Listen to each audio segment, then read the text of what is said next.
Good evening, everyone. I'm going to go ahead and call to order the Wednesday, July 17, 2019 meeting of the Reno City Planning Commission. And I will ask everyone first to rise for the Pledge of Allegiance, and I will ask Commissioner Hawkins to lead us this evening. Pledge allegiance to the flag of the United States of America and to the republic for which it stands, one nation, under God, indivisible, with liberty and justice for all. Thank you. Michelle, can I have roll call, please?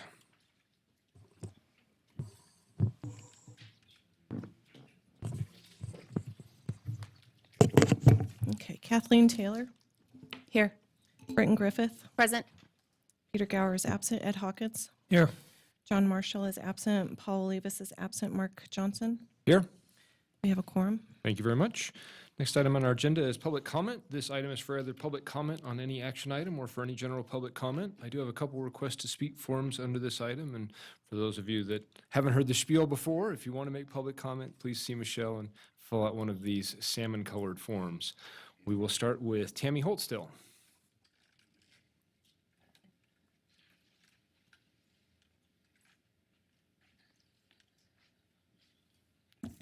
Tammy Holsdale, Lemon Valley Swan Lake Recovery Committee. Of course, the water's still there.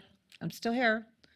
Of course, the water's not rising right now. It is going down, but it's kind of interesting how quickly it's going down considering last summer was the hottest summer on record, which we haven't even begun to hit the 100 mark yet on any given day, but yet it's going down quickly compared to last year. So I'd like to know why.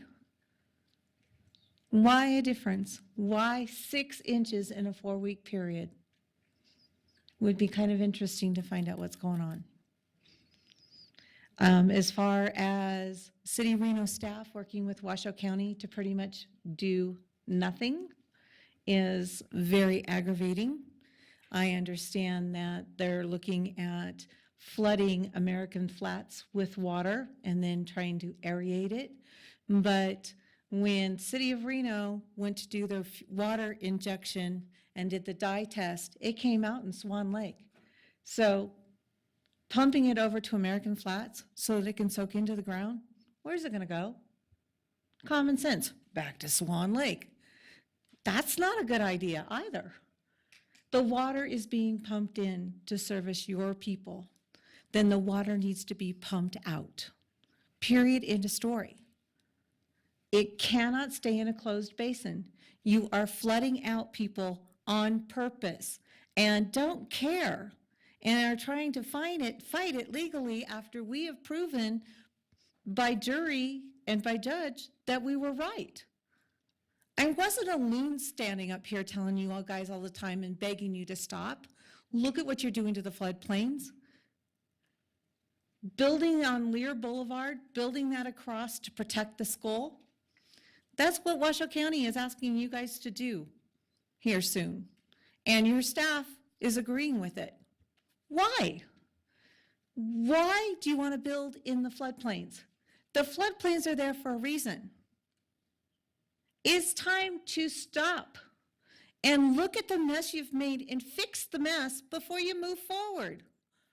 It's unbelievable, and it makes me very angry.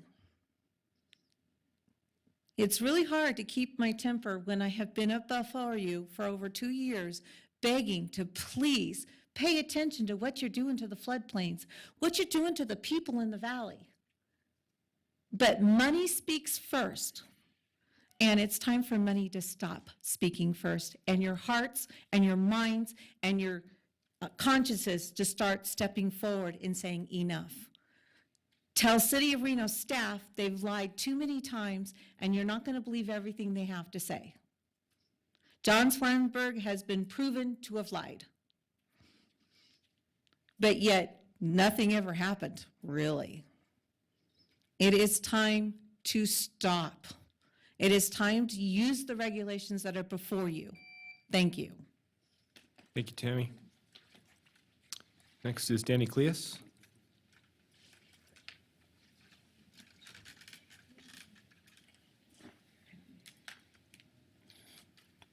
Danny Cleus for the record. Well, as you all know, residents of 1 everything that we have been saying is true. You guys, City of Reno has hired HDR to do their thing. Incomplete reports. Just for it to sway to the City of Reno. Pretty cool, huh? No, it's not. Same thing your staff does. I don't know how you guys believe your staff. We've caught them in lies. It's time you guys not to believe them at all. Everybody up here has always said staff does a good job. Well, staff's lied to you. They don't do a good job. I tell you what, that Makita warehouse is going in awful quick.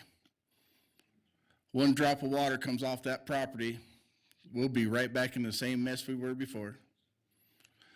There's more properties in the floodplain going to come to you guys. One is August 7th. Hope you guys deny that one, because that just means that somebody up there is telling you what to vote on, and that's not right. We're tired of it out in the valleys, been tired of it, and we're not full of crap. Because if you guys ever go back and listen to the testimony or read the testimony, it's the same thing Tammy, myself, and Denise have been telling you for the last 2.5 years. How is that? I didn't tell any of those hydrologists what to say. I didn't tell the investigator what to say.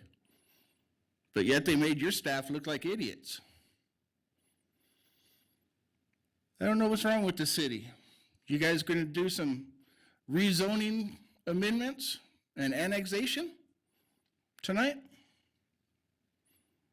No. You guys need to quit it. This rezoning just to rezone so somebody else can make bigger money off that property is a bunch of crap. There's 5 properties in the front of the valley, got rezoned by you, that is now up for sale for more money. There's no buildings going on there. There's nothing. More money for developers. You guys need to stop for the developers and start looking to see what's right and what's wrong. We all moved out in that valley knowing nothing is out there. Why you guys keep building it up like the city? Y'all know it doesn't work. Look what we've been into the last 2.5 years. That's a bunch of crap. Needs to stop. Thank you, Danny. Michelle, do we have any more requests to speak forms under this item? Not on this item, no. Anyone else wishing to make public comment under general public comment? Be sure to see Michelle and fill out your form after you're done, Donna. I gave you for 2 different things. This is a general off-topic one. I'll do another one, okay? Nope, I just have it for the, Yeah, I only filled out 2, but this is a freebie. I'll fill out a form. Donna Keats, resident of the city of Reno, he just reminded me. I wanted to address this whole public process problem, and I was going to speak after Arlo gave his presentation on this one, but this developer-only thing, I wrote this stuff down and chose not to say it, but because of what he just said, I want to comment that I fundamentally object to these text amendments that are expressly crafted by developers and city staff for the express purpose of benefiting development and regulatory sectors that do not involve any normal people. And nobody knows anything about this. And this is, you had a whole thing coming at you tonight that's all about developers. 13 developers and regulators sat on a committee and came up with something to give you. No consideration, didn't go to the wards. Staff report says, oh, it doesn't affect a specific ward, so we don't have to go to the wards. But it affects every ward, and it should have gone to every ward. And the reason that you have no public input, nobody comes to sit on these meetings or say anything, is because they don't freaking know what's going on. And I think it's incumbent upon the city to come up with a better communication mechanism. It's always easy. I've been at tens of council meetings saying, hey, you know what, if you didn't bother to pay attention, tough luck. For the most part, I agree with that, and for the most part, we have a very apathetic public. But I have recently had conversations with, my taxi driver about her issues with Uber and all her regulation that the Uber drivers don't have. And I say, why don't you talk to your council person about it? I can do that? Is that really possible? I mean, people don't actually know that you're accessible, that the city council is accessible, that they have wards. And I think that it's really important, as this gentleman said, to get away from this, let's let developers drive the bus because we need money, and any development is going to be good, so let's make it easy for them. What about making it easy for the other 180,000 people to understand what you are doing to their city and their environment and their surrounding? When the land gets annexed, you're changing in your sphere of influence. People who live in the county think they live in the county, but guess what? Reno has a sphere of influence, and these things apply, and nobody knows it. So I'm appealing to you to do something about this communication problem, take the bent away from professional development and regulatory community-driven action, and involve your city and your sphere of influence in what is actually going on, because these things are huge, what you're doing, and I swear to God, nobody knows it. And I don't know why it's not at the NAVs. I don't know why I've recently met so many people who are so surprised when I say I'm coming to talk to you. Really, you can do that? That's what I hear. And I am myself kind of appalled that fairly well-educated people seem to not understand that they have a voice in their government, but apparently they don't. Therefore, I think it's incumbent upon the city, given that we're still small enough to do this. We're not New York, we're not Houston, we're still small enough to actually reach the residents and do a better job of it, because not everybody's an electronophile. And, I don't do social media for a lot of reasons, not because I don't know how. And I have a lot of elderly friends who don't even have computers, and they don't know. So, thank you. Donna, can you fill Thank you, out Donna. another card? Any additional requests to speak under this item? I just might as well speak now, and I don't want to speak that. Just speak back. All right, same thing, Leah, when you're done, go see and fill another one out. There. No, I have one for The next 6.1. You have to fill out 2 separate forms. I don't care. It's all No, right. I have you for Arlo's item. Okay. Okay. All right, with that, I will close public comment and bring it back to the commission for item number 4, which is approval of the minutes. Move to approve. Which one? 4.1. Move to approve 4.1. Wait. That's the minutes from May 15, 2019. Chairman, if Mr. we Ch- could, I understand we have some recusals on a couple of these minutes and may need to defer this item to a future agenda. I don't believe we have a quorum to I don't actually think we have approve a these, quorum 'cause we for only any have of them. 3 Oh. members Correct. for that. So with that, I will postpone or skip the approval of minutes due to lack of a quorum on those items. Okay. And with that, item number 5, city council liaison reports. No report today. Okay, thank you, Arlo. Next up is item number 6, zoning code update. And I will, I guess, pause till Arlo goes down to make the presentation.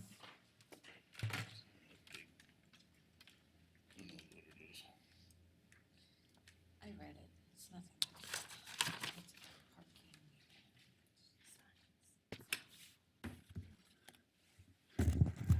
Good afternoon, Commissioners. Arlo Stockham, Community Development Director.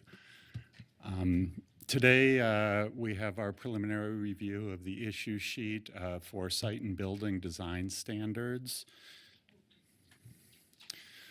I want to spend just a couple minutes on the process we're using and some of the questions that are brought up by Donna and others. This is one step in a multi-step process, building upon the master plan and the lengthy process that went into that, and prior to the review of actual code ordinances. So I wanted to be clear that this isn't a final decision framework. It's kind of a discussion to narrow in on issues to amend during the code update. We're going to be coming up pretty quick on our public release of the first module of the draft code, where we will have extensive public outreach process. We went around to all the NABs and about a dozen or so additional groups around the community to invite them into the process, give an overview, answer questions. We'll be doing another round of outreach here when the first module comes out in a month or two, and another round after that once we have a consolidated code. So there's going to be an abundance of public input opportunities. Certainly staff is always available. Anyone watching at home on TV, if you're interested in zoning, it is an important topic because it governs development and land uses into the future. Please don't hesitate to check out our webpage, call staff, whatever you want to do to get involved. We're trying to get people engaged, and sometimes it's difficult at a conceptual kind of level like this when you don't have a project in front of you. With that being said, this issue sheet focuses primarily on the first of the three priority objectives for the code update, and that's to implement the master plan. We're at the fourth of six issue sheet review steps. Next up will be the administrations and procedures.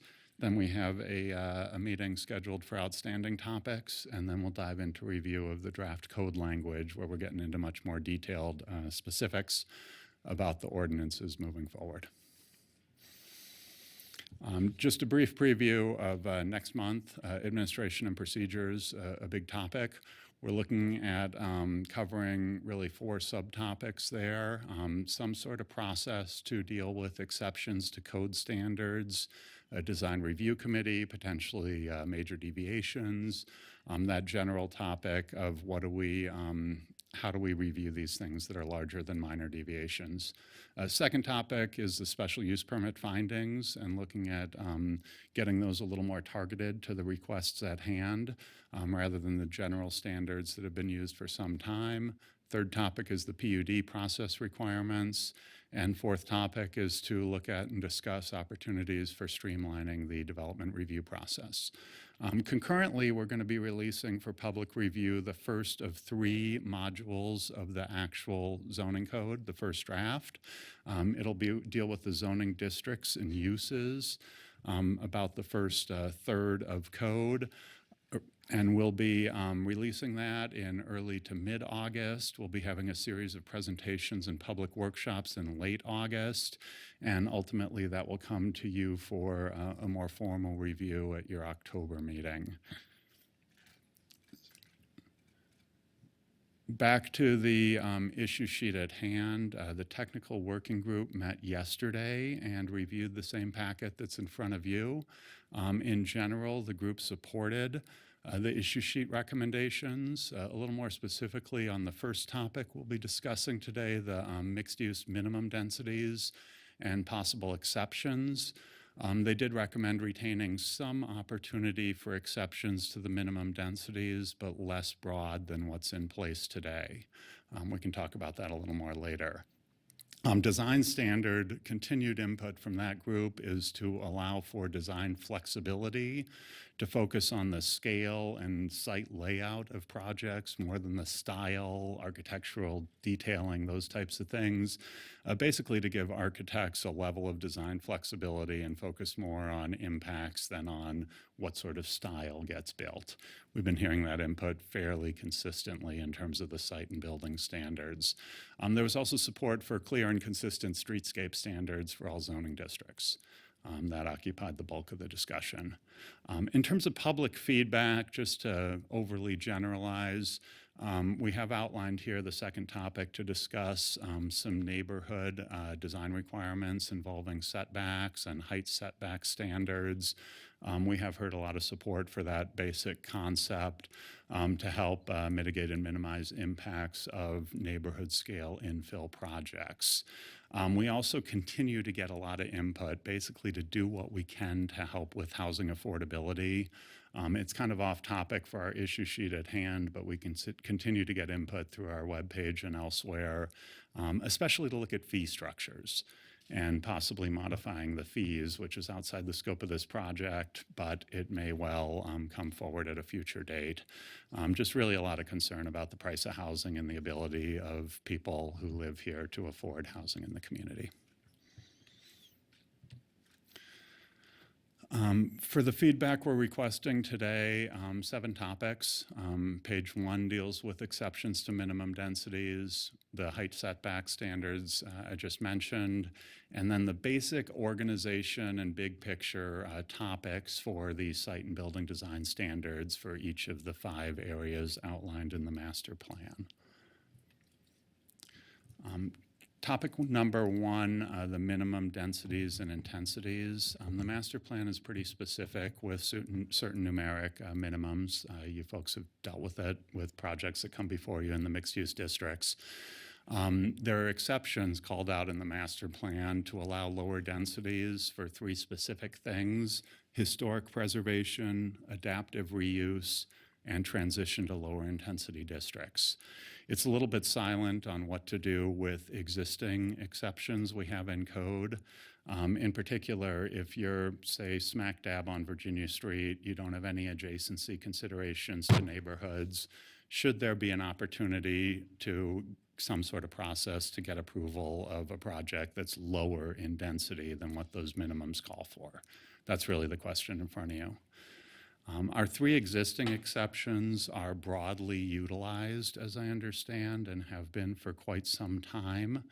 The one exception to the minimums currently in code is you can do a phasing plan, that you would come in with a lower intensity project and show how it could intensify over time and meet certain streetscape standards with the first phase. That has been allowed for some time now.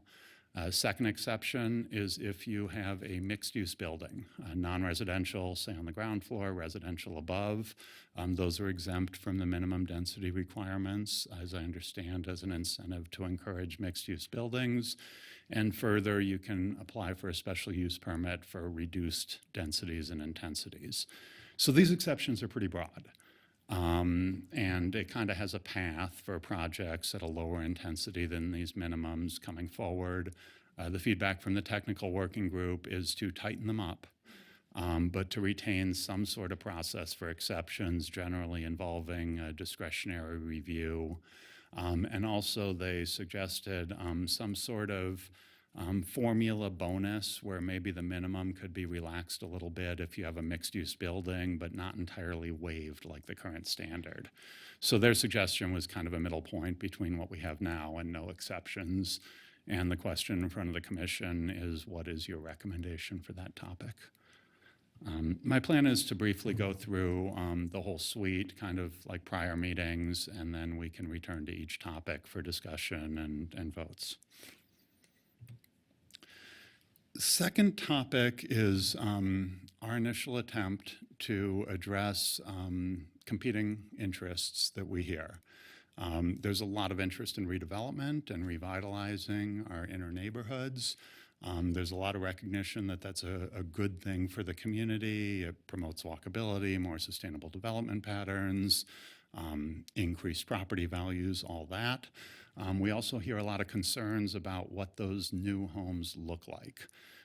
We have had quite a few applications where people come in and basically try to maximize every square foot of floor area they can get within the building envelope, right to the setbacks, right to the maximum height. And to be honest, the result is can appear looming compared to the existing development patterns in some of these neighborhoods. So you may have a block that's dominated by 1,000 square foot homes, and the 4,000 square foot home comes in on one lot, and we hear a lot of complaints about that. So this is a staff's attempt to try to balance those interests. What it generally involves is allowing a little additional development on the ground floor on sites with alley access. For whatever reason, we have 20-foot setbacks from alleys. That wasn't always the case. A lot of development is built right to the property line on alleys, but at some point in the past, the code was tightened up with greater setbacks. We're recommending going back to the historic, basically you can build a garage or a structure right on the alley and not be subject to your typical front yard setback on those sites.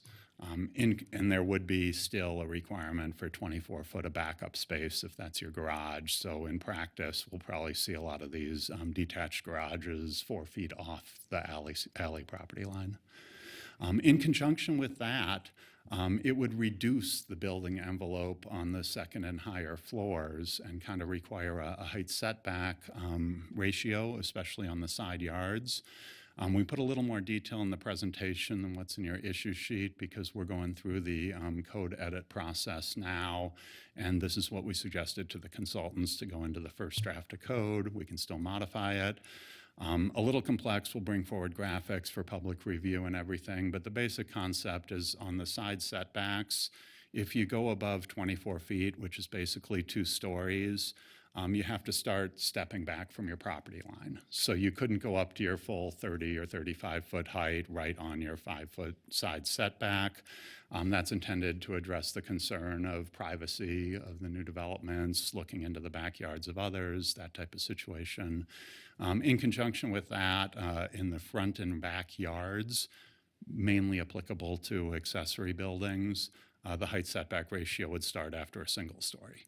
So if you wanted to do a 2-story detached garage, you couldn't do it right on your property line in the backyard. You'd have to pull it back, providing the neighborhoods a little more privacy. And in conjunction with that, a front height setback ratio. We hear similar concerns about impacts on the streetscape. If you bring a 30-foot tall home right up to your front property line, 10-foot setback in some cases, it does kind of shrink down the perceived feel of the streetscape. It feels like there's, a room looming right over your front sidewalk. So this is what we felt was kind of a reasonable attempt to keep improved compatibility at a neighborhood scale. This would apply in the MF14 and lower density districts, not in the higher density multifamily.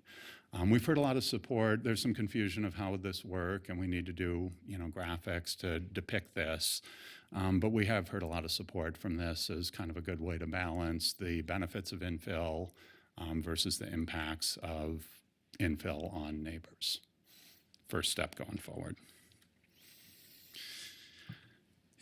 As we move into the Clarion memo portion of the issue sheet, our code consultants prepared this in coordination with staff. It's structured into 4 sections organized around the master plan land use categories. These standards that are outlined in this memo supplement kind of the standard requirements that apply citywide, which are listed here on the overhead.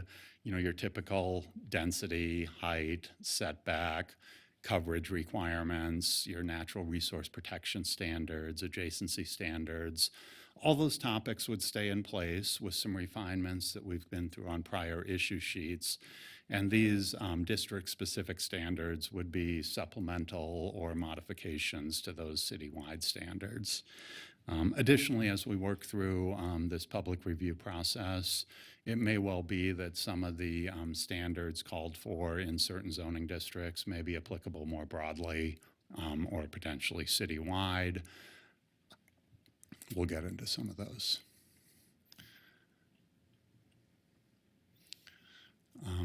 In terms of the downtown standards, it's probably easiest if you want to kind of look through these to just follow the issue sheet. This is kind of a gross generalization on the presentation here. But generally throughout the downtown zoning districts, there would be district-specific standards dealing with pedestrian amenities, requiring variations in height and building form, requirements for street-level interest, basically activity-generating uses along the sidewalks with lower intensity uses elsewhere. Connectivity. There's a lot woven throughout the master plan on connecting projects with especially bicycle and pedestrian connections, so you don't have to walk around a block to get to the neighboring site. Streetscape standards, making those consistent. There's historic resource policies. And we wanted to bring up, there's an existing code dealing with shadowing that as we transition to a more vibrant urban environment with additional public spaces, it may be worth revisiting and moving towards a different type of standard for public spaces or things like that. As I understand, well, the standard in place now, on the winter solstice, a building cannot cast a shadow over a public park or plaza. Period. That's great. I understand that was developed for kind of the outlying casinos to make sure those weren't looming over parks and whatnot. But as we revitalize the downtown and start to see higher intensity development, which is mandated by the master plan, this makes higher intensity redevelopment prohibited on many sites that are near a plaza. And the city's goals are to have more parks and plazas downtown, not fewer. And increasingly, that's going to not allow development on sites to the south of those parks above a couple stories in height. So we're looking at maybe we could revise that framework in the downtown area and the urban mixed-use district to perhaps require public open spaces or plazas to come in with projects, focusing not quite as much on the shadowing, kind of more on public spaces, which are in great demand downtown. We wanted to get some preliminary feedback on that. I should have mentioned in the introduction, each of these topics we didn't just dream up. These are master plan policies, specific policies calling for these types of standards in these districts. And the applicable master plan policies are noted in the Clarion memo for each of these topics. But where we are now is, there's significant room to implement those policies with codes in different ways. They could be implemented, very strictly, no exceptions, say varied building heights and forms. We could just require you can't match your neighbor or things like that, or they could be written with greater flexibility. That's the type of feedback we're looking for at this point. Within the downtown, there's additional policies that apply just to specific zoning districts. In the entertainment district, there's policies, stronger policies on street level interest and community amenities. The innovation district calls for flexibility for uses and adjacency and kind of a eclectic mix of land uses. And the pounding district is different than the rest of downtown. Effectively, neighborhood standards will apply there and are called for in the master plan. That would be modeled largely off the MF14 district with a historic overlay to be developed later. The master plan calls for retaining a low intensity development in the pounding district and retaining the historic character of structures there.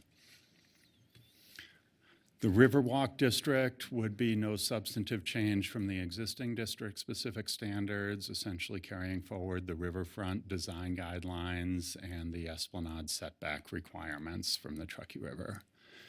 University district's a little bit different. The master plan gets more specific on design. As I understand, that was developed in coordination with the university. Master plan policies call for a build-to line or a build-to zone. So instead of having a setback of 10 feet or greater, it could be 10 feet to 15 feet or exactly 10 feet, basically trying to get the buildings generally set back a similar distance from the street. Also, I think it's the only zoning district where the master plan calls for standards related to building materials. It does call for brick or similar materials to be used with new construction to kind of match up with the university material palette. Policies on historic preservation and adaptive reuse, and policies supporting closure and abandonment of rights-of-way at the UNR Gateway. As I go through these, the master plan does call for these things, but that doesn't mean it's set in stone. If the commission now sees something that really doesn't sound right and you don't feel comfortable recommending go into code, that policy language can be adjusted or reconsidered if necessary through this process. But in general, we are recommending let's implement the master plan as a whole. But when we do start getting into this level of detail, especially when we have draft ordinances coming out, I don't want the commission and council to feel entirely constrained by the exact wording of the master plan if upon further review you see some problems with that wording.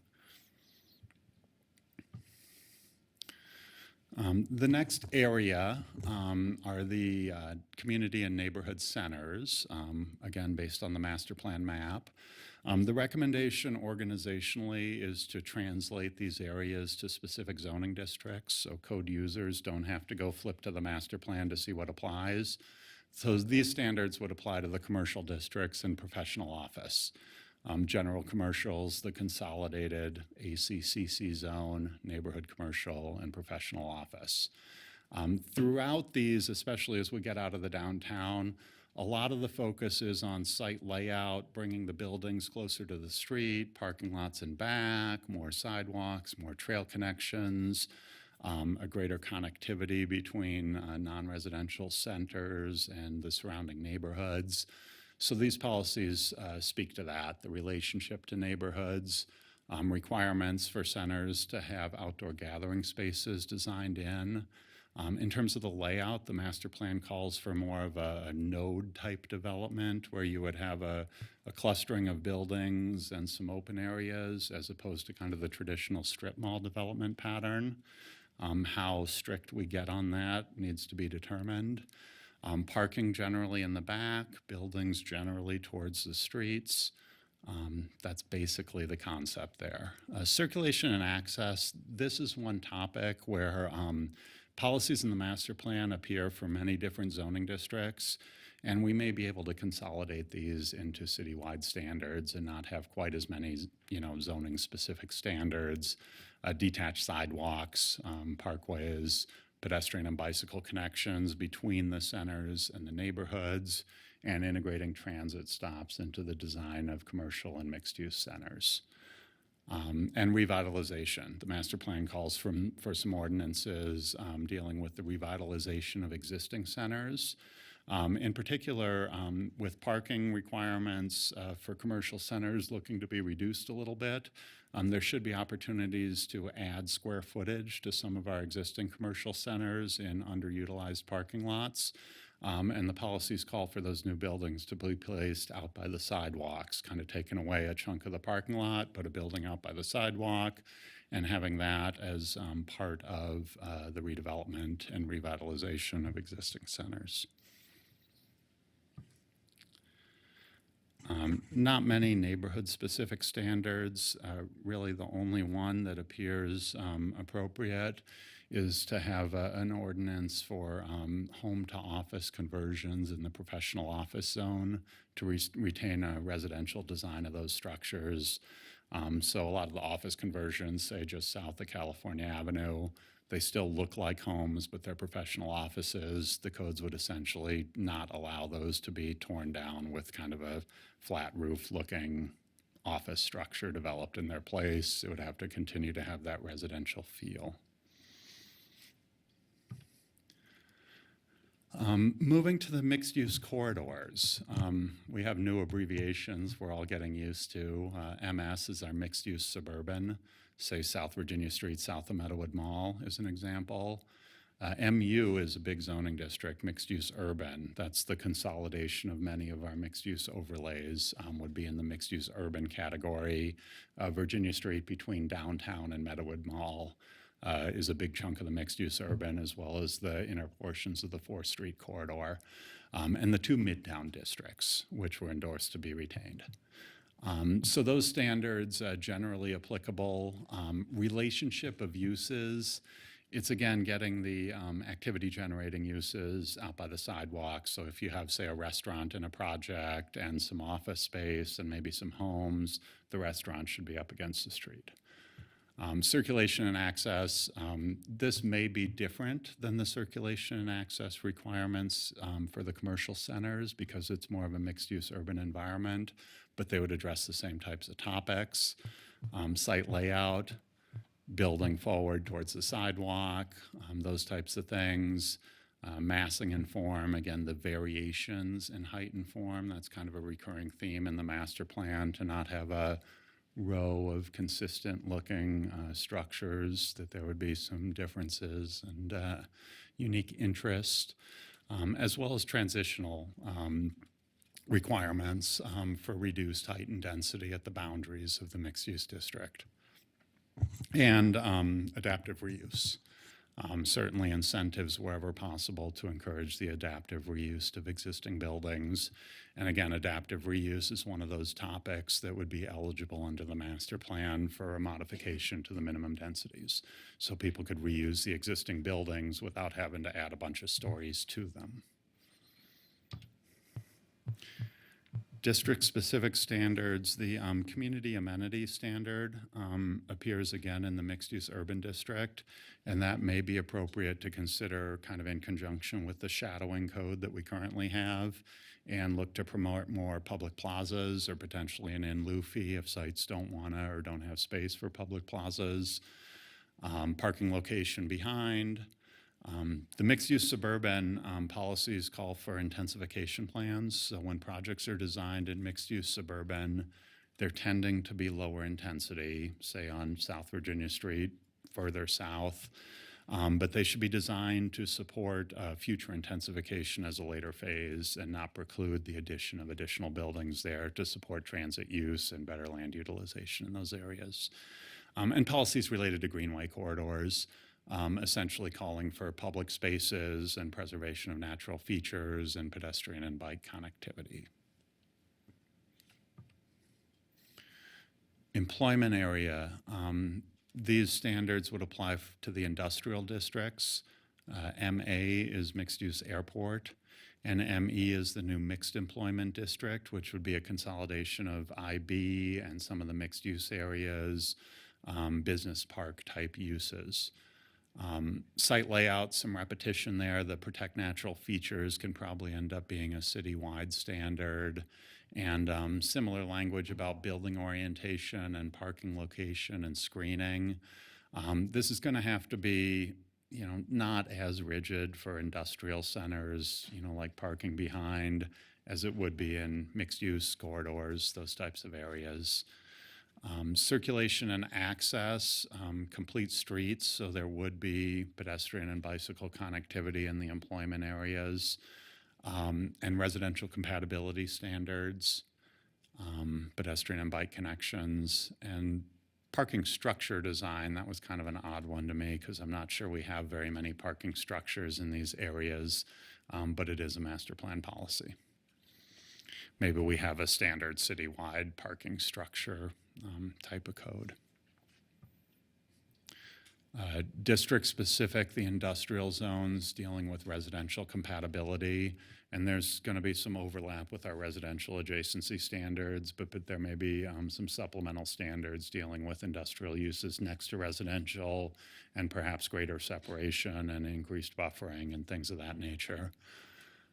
Airport compatibility, variations in design, parking again. Mixed employment has policies essentially embracing campus facility plans. A good chunk of the land around TMCC is being looked at for the mixed employment designation. And the airport district has policies dealing with the location of aviation uses basically closer to the airport rather than further away. Neighborhoods are a pretty important topic, pretty extensive list of policies dealing with neighborhoods. Maybe I'll generalize a little bit. Site layout policies, again, minimizing front yard parking, streetscape standards, buildings oriented toward the roadways rather than away from the roadways. Similar topics you see in the circulation and access. There's a lot of language about connections between the residential areas and the non-residential areas and not building fences, blocking off access from the neighborhoods to the commercial uses, those types of things. Standards on community amenities and outdoor gathering spaces. This is going to be primarily applicable to new development and new subdivisions, not kind of the, parcel scale single family infill that we're starting to see more of. Variations in design and housing type. This one could get a little controversial if we're going to require subdivisions to essentially have different types of uses in the same subdivision. The master plan policies promote that. How strict the city wants to get on requiring that is something that needs to be determined through this process. And building design and orientation, there's a whole suite of policies on that topic. Under hazard mitigation is primarily wildfire safety.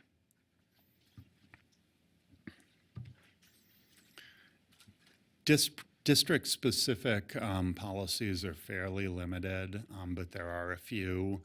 The master plan calls for in the central neighborhoods that lower intensity multifamily uses be designed to look like single family homes. That obviously won't apply to a 40-unit apartment complex. You can't make that look like a home. But when you get into the MF14 district, for instance, where you may have, 2 parcels on a 6,000 square foot lot, making those look single family in character is called for. Both the outer neighborhoods and the foothill neighborhoods call for standards on the transitions to unincorporated land and open spaces, and promoting the clustering of development in new projects. And then there are also policies that we believe can probably be done citywide, dealing with the protection of natural features in foothill neighborhoods. I think that is my last slide. Thank you for bearing with me with this kind of boring stuff. But there may, hopefully this will trigger some discussion. And really what we're looking at here is big picture input, on the design standards. Would the commission like us to get very prescriptive on our requirements? Do you want some greater flexibility on certain requirements? Are there some topics that you just noted were missing from this? Or other topics that really raised a red flag of, do we really want to do this? It's obviously premature to get into specifics of, X feet here, Y feet there. But that kind of high-level input will help us develop an initial draft of code that will be more responsive to your interests than if we don't get this input. That concludes my presentation. Here's kind of the list of topics I went through.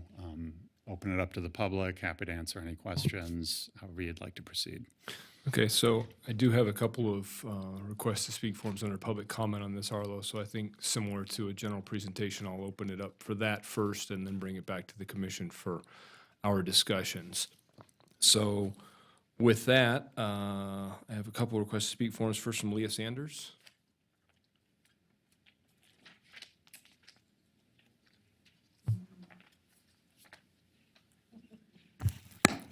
Good afternoon, Commissioners. I'm Leah Sanders. I'm a resident of Reno, and I have been following the creation and recreation and iterations of this zoning building change as best I can.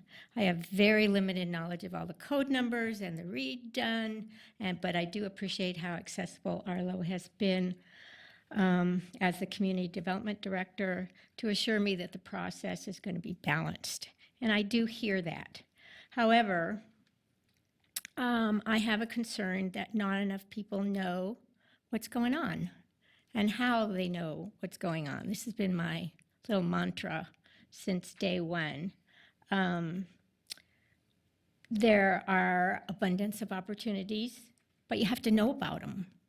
And digital communication works for those who have computers and can be connected to Reno.gov, do a great job on the digital information and publishing everything, but that doesn't work for folks who don't have computers or who prefer not to get their information that way. So I'm hoping that as it goes forward, there are more agencies that touch the public, like newspapers, libraries, senior centers, et cetera, that would get to people. It's expensive to put things in print. I understand that. But our town puts together a little book for the whole month. Why can't there be some kind of calendar for the month on a one sheet or 2 sides or however you do it? Doesn't have to have a gazillion colors, just has to have information. So maybe you need donations for that. I have no idea. I know it's tricky to balance dollars, development, and the environment and quality of life. It's the fact. But lay people need rendering for proposed zoning, even superimposed on a Google 3D map, to visualize what does all of this mean for them. The present way of communication serves developers, real estate investors, and others who have a monetary stake and who know all those code numbers and are going to be the people who put up those buildings. I get that. But there's got to be outreach a little harder to those who are going to live with those buildings and that streetscape. For example, I heard an interesting idea at the technical working meeting about utilizing the alleys not just for cars and front doors, but as right-of-ways, as walkways between streets as you end up parking further and further away. Good idea, but how do people know to even support that or react to it? The visual from Jacobs Entertainment and RGJ today helped me see what they proposed, but I don't know how it fits in anything. Didn't look too pedestrian friendly to me, but what do I know? So my question is, how does the city keep the public informed about the development of Reno? Do we turn the old bus plaza into a building, or do we keep it a plaza? Thank you. Thank you, Leah. Next is Donna Keats.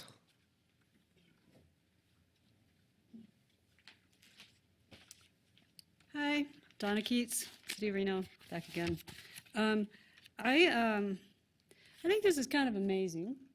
I like what's happened recently with how all of this is getting put together since Arlo's been kind of changing up the style and how it's presented and putting it out in bits. And I mean, I like it. I think it's being well done. But I get this thing, I download it, gotta print it, can't read this much stuff on the computer. And I go, what the heck? Well, I finally, looked at the outline and realized we're talking about taking master plan policies and sticking them into an outline and how is everything going to fit together. Okay, I get that. So my problem is, because I live in an old neighborhood in the center of town, it's really difficult for me to understand what everybody's talking about, what you're actually going to do to me, which there will be something, because I know that you're coming after my neighborhood at some point in time to make certain changes to our existing plans. So it seems to me one thing Arlo didn't mention tonight, so obviously I'm going straight to the neighborhoods part of this because this is what concerns me. I think there's a good handle on how you want to build out new developments, restrictions to make in new developments, multi-uses. There's a good handle on that, and you're going to have a good opportunity to make that happen. But you're also talking about retrofitting the old part of the city to stuff into categories which don't actually fit it.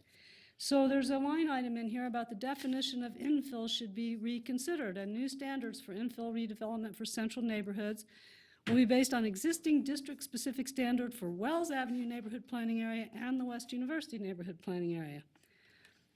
Gotta tell you, my little infill neighborhood is nothing like the standards that are in place right now that I looked up and read for Wells Avenue and West University. Doesn't fit.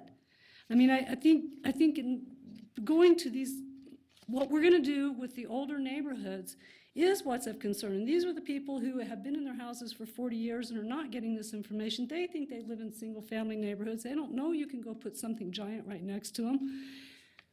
They're the people who need to be protected, who need a voice. And I don't understand how any of this is going to actually be in play. In our neighborhood, right across from your house, there's one ugly example of infill development that would horrify me. I'd probably be looking for a new home if that had gone up across the street from me.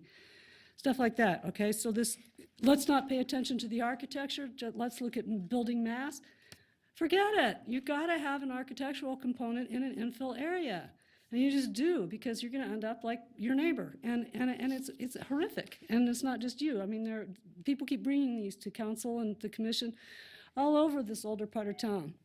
So this concerns me, and I think I would like to understand better what the program plan here is for redeveloping older neighborhoods. I get that it's stuffing as much as you can on whatever, but this stuff about, oh, we'll take away impervious, well, we won't have so much impervious footprint if we change parking. Of course you will. The building's just going to get bigger. I mean, it doesn't really make sense practically, a lot of this, to me. And I do some of this for life, for real, so I'm not entirely uneducated about how these things work.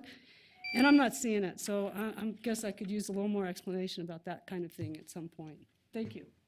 Thank you, Donna. Michelle, do any other requests to speak forms on this item?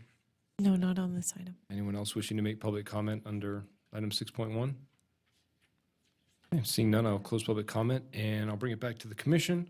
I believe to help Arlo out, we probably want to take these in order. As the way it was presented and submitted to us. So based on that, Arlo, do you want to just leave this up and let us work through the information that we have here? with respect to the different items? Is that your preference? Happy to do that, or I can Okay. flip black slides if you'd like. Okay.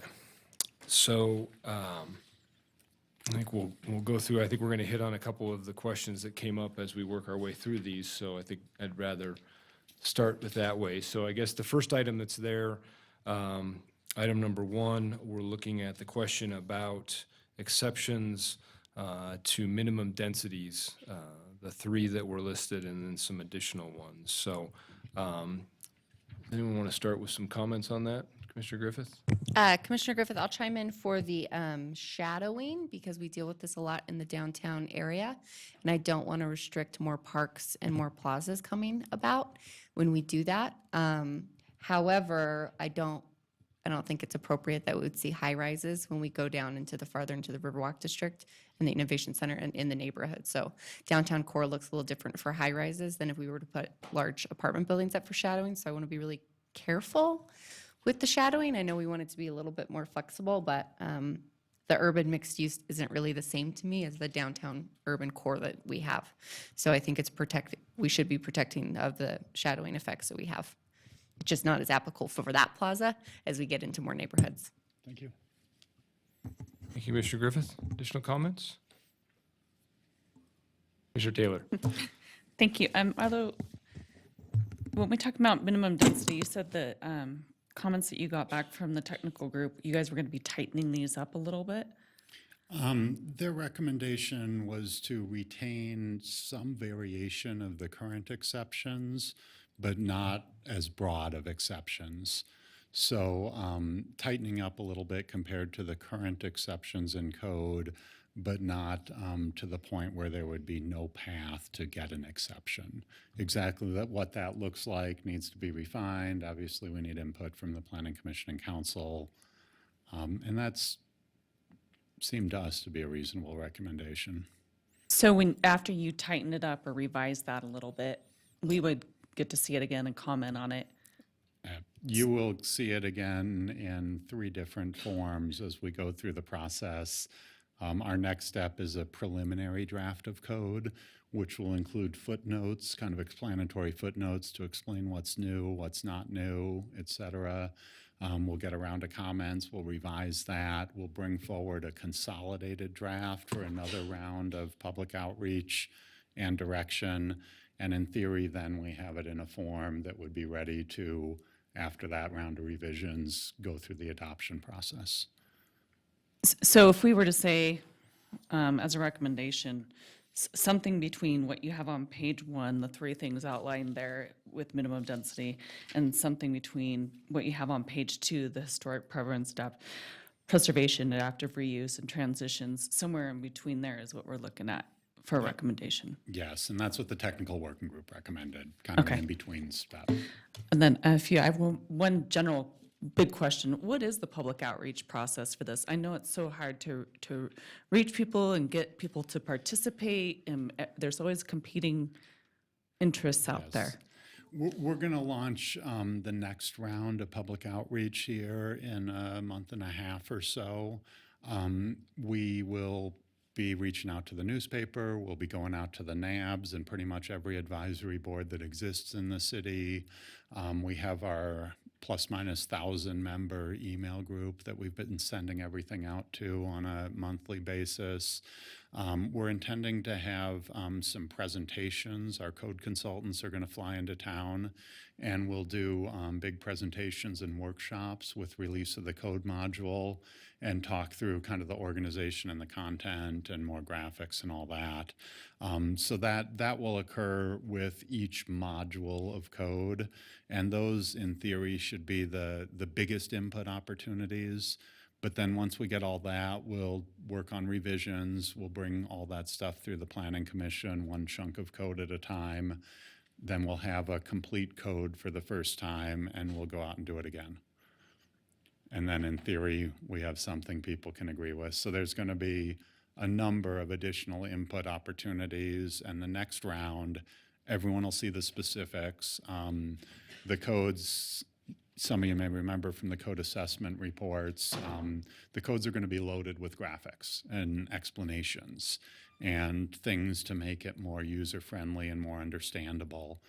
For example, the zoning district requirements, we're working and we're succeeding in fitting each district on one page with graphics to show what it looks like, heights, setbacks, coverage standards, all that stuff. Additionally, we have some budget for direct mailings, but it's limited. The master plan does call for some rezoning. They revised master plan districts call for some revised zoning districts. So we do plan some direct mailed outreach to anyone affected by a change in zoning district, as well as mailings to everyone in the city for the entirety of the code. We just need to be selective with when to spend that budget, and we're not ready now because it's still pretty conceptual and we don't have the details ready for review. So there's going to be a whole outreach program. I can wrap into a future presentation some more details of what that will look like. But we're going to try to use basically every mechanism available to us and do a big dog and pony show again to all the boards that exist in the city. And if somebody has ideas for other outreach strategies, they could certainly get a hold of you or anybody in your Please department. just let us know. We'd be happy to do presentations. We're going to various, I think next week's the Realtor group up at Dixon we're doing. The Senior Advisory Board, we did a few meetings with them. So we're trying our best and we are open. I've met with Leah, I've met with most everyone. If Donna wants to meet additionally, we're here. We want that input and we're working to kind of balance all the input we're getting into something that works for the whole community. Commissioner Griffith. I'm just going to jump back. Commissioner Griffith, thank you for saying that. I was going to say I'd like to see something in the post office box. Really quick, I just want to touch on historic resources. It does say encourage adaptive reuse of historic buildings. As we move forward, if we could get more specific on what the encouragement are and what things we can do to do that for development and people that are rehabbing buildings, because I'd always rather see the real building stay than a new building come up. So just more specifics next time as we move We forward. will, and I Okay. can say at this point, the adaptive reuse provisions will probably involve flexibility to requirements, so people can reuse the buildings without meeting the strict requirements of code that would apply to a new development, because you can't just pick up a building and move it to the front of your lot, and we want revitalization and reuse of the existing buildings. Okay, good, thanks. Harlow, a couple comments on the first item with respect to the exceptions. In looking at this, I guess I have, as Commissioner Taylor mentioned, somewhere in between the two, but at my point, I'm thinking that the three options that we've given for mixed use reductions are appropriate. The one thing that I would want to quantify would be, and I think Commissioner Griffith touched on this, the adaptive reuse of existing buildings. I think there needs to be a percentage that's being maintained. I think there's been some instances of projects that have claimed adaptive reuse and have basically stripped it down to the foundation and used that as the reuse, and I don't think that's appropriate. So I think there needs to be a percentage of the building skeleton remaining in order to qualify for that. And then with respect to any additional exceptions, I wouldn't, in my mind, I don't recommend any of them being in code. I think there's an exception which would be going for either a special use permit or some major deviation definition or design review committee or something that involves a public hearing. I think we've had a couple recently with respect to reductions to minimum densities, and I think there's a lot of benefits to allowing that, but I think only with scrutiny. I think some of these exceptions that are there, I don't know that there's really a way to word them that won't allow for things to occur that, especially the first one talking about a phasing plan. I mean, there's not been a requirement for time frame or anything like that. So in my mind, I think, yes, there's another alternative path, but I think that alternative path is and involves some level of public hearing. So that's my thought as far as that goes. I wouldn't go back to the three options that we had here, other than the one that talks about approval of a special use permit. Thank you. Commissioner Marshall, just to catch up to speed, we've gone through the presentation. These are the items we're going through. We're just looking at item number 1 here. So if there's any feedback on that, Commissioner Hawkins? Thanks, Mr. Chair. Arlo, on the mixed employment designation for zoning, could you expand on what you were talking about, as well as, is there going to be a colored map that indicates these zoning areas? Yes, there will. That will be coming out and out for review with the first module of code. For the most part, zonings are going to be retained throughout the city. So someone who's in a neighborhood, their zoning density, height, setbacks, all that is not changing. But the master plan did make some changes. There were some mixed-use district changes to go to either residential or industrial in various areas.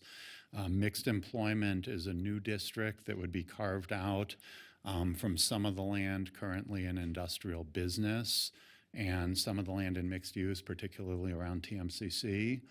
And we do plan to distribute draft maps and have those available for review in conjunction with the code language. Coming up pretty quick here in a couple months. Thank you. Mr. Taylor? Thank you, Commissioner Taylor. On the exceptions now, they're handled at staff level. 2 of the 3 are staff level exceptions. The third is a special use permit. And is there a public hearing with the 2 that happen at staff level? Nope, those have been in place for some period of time, perhaps a decade. And I haven't been here for a decade, but as I understand, they're used with some regularity. Okay, thank you. Okay, any additional comments on the minimum density exceptions? If not, I'll move on to feedback on the neighborhood district setback and step back standards, which was the second part of the introductory portion. And correct me if I'm wrong, there's a number of items here with respect to alley setbacks and then setbacks on side, front yards, backyards, and building coverage. So we're looking at potential modifications to all of those. Is there any comment from the commission in terms of the approach that's being taken here? Obviously, as Arlo said, we'll get some more specifics. There's comments? Mr. Taylor? Commissioner Taylor, I'd love to hear what the technical committee said regarding this. They liked it. And there you go. Arlo, just a couple of comments on this. I think it's the appropriate approach for infill. I like the direction of it because it provides a narrower vertical building envelope, which I think is what is most problematic with infill. I'm not sure it's perfect. I'm not sure I agree with the side yard allowing 2 stories and not doing the same thing on the side yard as the front and backyards. But I'd like to see some visuals on that, just because the side yard setback is only 5 feet in many residential areas. So you're essentially allowing for a wall to be created adjacent to the property. It seems like we're trying to protect the streetscape and or the backyard. Why wouldn't we want to do the same thing? Especially if we're talking about privacy, the side yard is the wall that's closest to the neighbors. So allowing 2 stories on the setback, if we're talking about pushing it back everywhere else, I would be curious as to why we're not taking the same approach there. You know, we're trying to balance the interests of housing and being able to fit housing units in neighborhoods with privacy.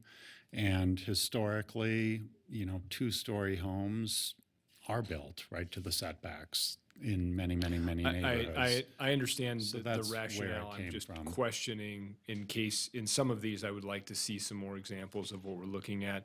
I think the part that, in my mind, this is directly tied to is the discussion that was brought up during public comment, and we're going to bring up when we get into a little bit more, which starts to talk about building envelope and context. And I think that's my concern, that in a two-story neighborhood, you wouldn't need a two-story setback, but in a pushback above the second story. But if you're in a one-story neighborhood, again, we're looking now at a contextual issue rather than a building envelope issue. And I think those two need to work together as a part of the code update that we're doing here. So I guess that's where having a specific instance of not setting it back on the property line may be appropriate in some cases. And again, some of this becomes a question of, what's the building envelope, and then what's the opportunity to review exceptions to that. And I think that's the administrative portion that we're not talking about tonight. So that's why I'm I guess, bringing that up as a concern and as a question as to why we're doing a step back on two of the four sides. So, and I understand what the direction is. I'm just posing that as a concern. I understand what you're talking about. Yeah. Commissioners, additional comments? Commissioner Griffith. Commissioner Griffith, just so you have some backing, Chair, I'd like to echo the Chair's comments as well. Thank you. Commissioner Taylor. Thank you, Commissioner Taylor. With what the chairman just said, there was a note, and I was going to ask a question on this when we got to the third set. But it says side yards could be relaxed with consent of the neighbor. How does that work with what we're talking about right here with the side yards in the second story? It's directly related. If you want to build 2 stories right to your side setback and your neighbor's concerned about it, you'd have to do the step back requirement. If they were perfectly comfortable with it, that impacted neighbor that shared the property line and agreed to allow it, then it would be allowed. This also applies for new subdivisions, so builders wouldn't have to protect one of their lots from their own lot next door if they're building a subdivision that has 2-story buildings right up to the 5-foot setbacks consistently. So it's kind of an out, especially as we start to tighten up the building envelope on the second and higher floors. Having some type of exceptions where the neighbors who are impacted by it are fine with it was something we recommended having. Commissioner Marshall. Thank you, and my apologies for being late. Just to talk a bit on the other side of that equation, I think I come down a little more heavier on the trying to facilitate housing, and particularly I think where the side setback issues are is when you're trying, if you have parking issues, and so you're going to have to put parking underneath. If you're setting, if you're having to deal with step back, side yard, at all four, all of a sudden you're, the amount of volume that you have for actual living space, I can see being significantly affected. And so, while, I may have some objections to the front and particularly the back setback, but I think I understand the rationale for the front setback. I really think the side step ups, step back ups, up step backs are, I think would be, all of a sudden you're really starting to constrain some of the building envelope that you need for living space, particularly for if you're looking at, putting more than one unit on a property. So I would urge us to really think through that, and if we, maybe get some studies or something that show, what is the typical volume that's available if you have side, if you impose side setbacks or you relax or, some of those things. It might be interesting to see how those numbers work out. And I think, just to be clear, Arlo, because I think Commissioner Marshall brings up a good comment. We're talking about residential zoning with these items. This isn't multifamily. This is basically SF4. And that's at least the way I'm reading the approach here, is that we're talking single-family zoning areas for these comments, which is directly related to some infill stuff. We're not talking about multifamily where you're looking at a higher density. Correct. This discussion is exactly what we're grappling with at the staff level, how to balance those considerations. We also had a similar discussion on districts like MF14, whether this should apply to that level of density or not, and we kind of landed at not, for the reasons Commissioner Marshall mentioned. But those are the considerations. They were just articulated by all of you. I think that was, Commissioner Marshall, I appreciate your comments, because I think it crystallized where I was going with this, is that this is some of the issues that we're seeing, trying to balance increased density, but not in areas where we're not necessarily currently zoned for that density. So, anyway, additional comments on that, Commissioner Griffith? Commissioner Griffith, for the record, I just wanted to piggyback on Commissioner Taylor's comment on the neighborhood or the neighbors speaking up, although I think it's a great thing to ask the neighbors. Some of it makes me a little apprehensive if they, sometimes the owner of the building isn't who is living in the house. Sometimes there may be an intimidation factor that goes into things like that when the neighborhoods come in and things come up that maybe they don't feel like they would like to speak up, like a retaliatory type of thing. So just if there's ways we can kind of protect the neighbors when they do speak up, because I could see that there would be reasons that people would want to say something but feel like they're unable or that there's obstacles to do so. So just a comment for that. Okay. Any additional comments on this item 2? And we're moving on to the various preliminary different development districts. First one was the downtown and the regional center. Commissioner Griffith already mentioned some comments on shadowing. Is there additional comments from commissioners? Commissioner Taylor? Thank you, Commissioner Taylor. Arlo, when we met, you talked a little bit about the shadowing with me, and you said there might be an opportunity if there was some shadowing to lessen those restrictions if it was put someplace else, maybe that there was a park or a trade-off or something like that. Maybe I didn't understand that right, but could you maybe talk about that and clarify it? We did want to get the discussion started on that shadowing requirement, which is really quite rigid and inflexible right now, that, without doing away with it, maybe it could be written with some flexibility, or there could be either instead of shadowing or an option to provide public plazas and spaces as part of private development projects, which has great community benefit. This is, really most applicable downtown. We may be okay keeping this standard as we head into MU, as was mentioned.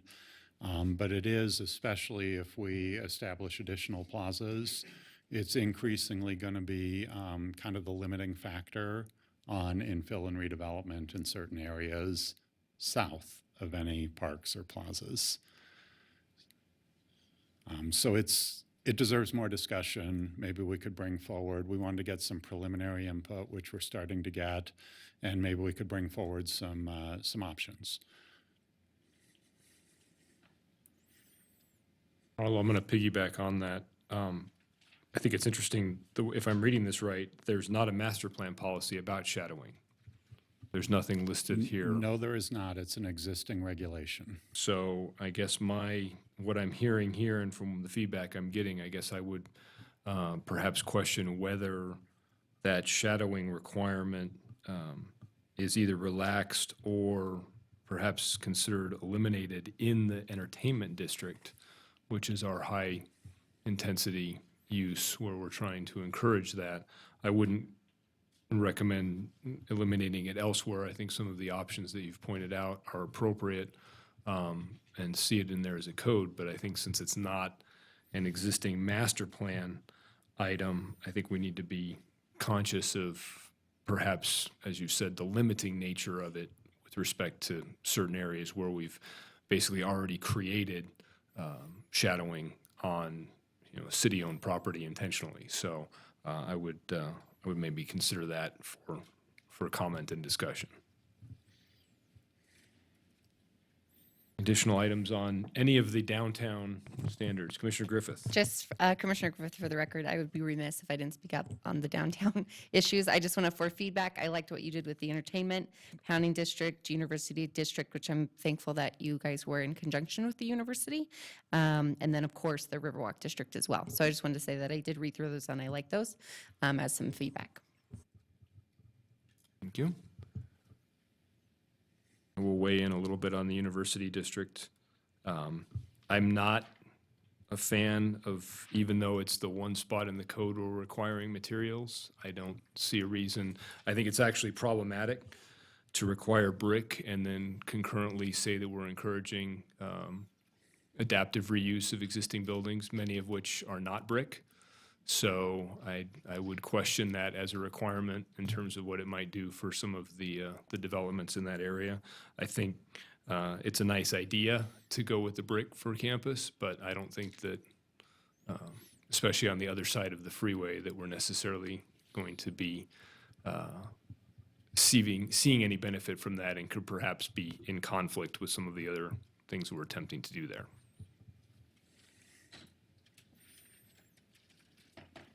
Additional comments on downtown? Okay, we'll move on to community and neighborhood center standards. Any items of comment or concern from the commissioners? Mr. Taylor? Commissioner Taylor, I have a overarching comment, I guess, with the landscape parkways. Personally, I love landscaping. I think it's great. But I think we need to also balance the maintenance of the landscaping and the infrastructure that goes with that. It looks good on paper, but we have to have somebody who maintains it. Also, this might be going back, 1% of the project cost for pedestrian amenities.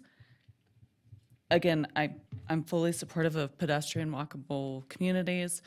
But 1% of a project cost just seems so arbitrary. I think we need to look at what actually makes sense instead of putting a number to it. There needs to be some sort of measurable standard, and maybe that's new, maybe it's not.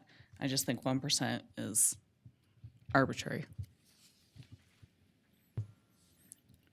Just for clarification, that is existing code, but it could be relooked at in conjunction with streetscape requirements and whatnot. Commissioners, additional comments? I have a general one for you, Arlo. I think it touches on this one and maybe the next group. And I think you kind of touched on it with respect to maybe some streetscape design, to follow up with Commissioner Taylor. I think I would like to see, as we go through, not having different streetscape standards between the various districts. I would like the code to be basically, and it can be based on the type of roadway, arterial, collector, residential, but I don't think that the streetscape requirements in code should vary based on what your zoning or your district is. I'd like to see that consistent working through. So, and I think it's touching on it in here, but in terms of some of the items of combination, that would be one that I'd talk about. And then the other one I wanted to touch, and you mentioned it here, and it pops up in a couple of other locations too, revitalization of existing centers. There's a note to encourage adaptive reuse of vacant buildings. I'm very curious to see how this encouragement is going to occur with respect to whether it's, whatever the changes are that, adaptive reuse gives you there's any number of different items that we've talked about here with respect to parking, envelope, height, area, whatever it is. I would be very curious to see how we're anticipating in code to encourage this.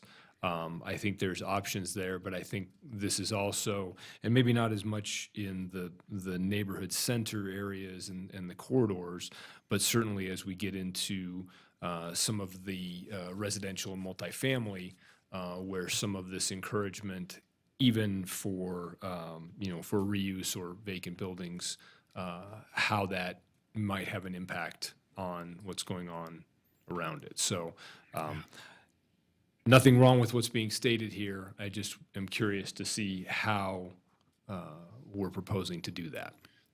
It's a great question.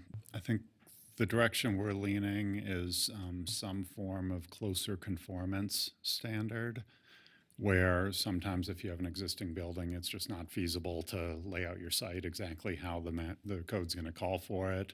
But in those instances, there would be requirements to come into closer conformance, probably with preferential improvements to the streetscape.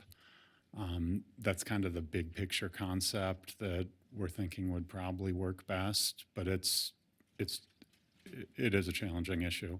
And you make a good point about how much of the building are you retaining. Lake Tahoe is the famous, one wall remodels. So you can get into that. Commissioners, any other items under community and neighborhood centers? Okay, seeing none. Mixed-use corridor standards? Any comments with respect to the approach that we're looking at here?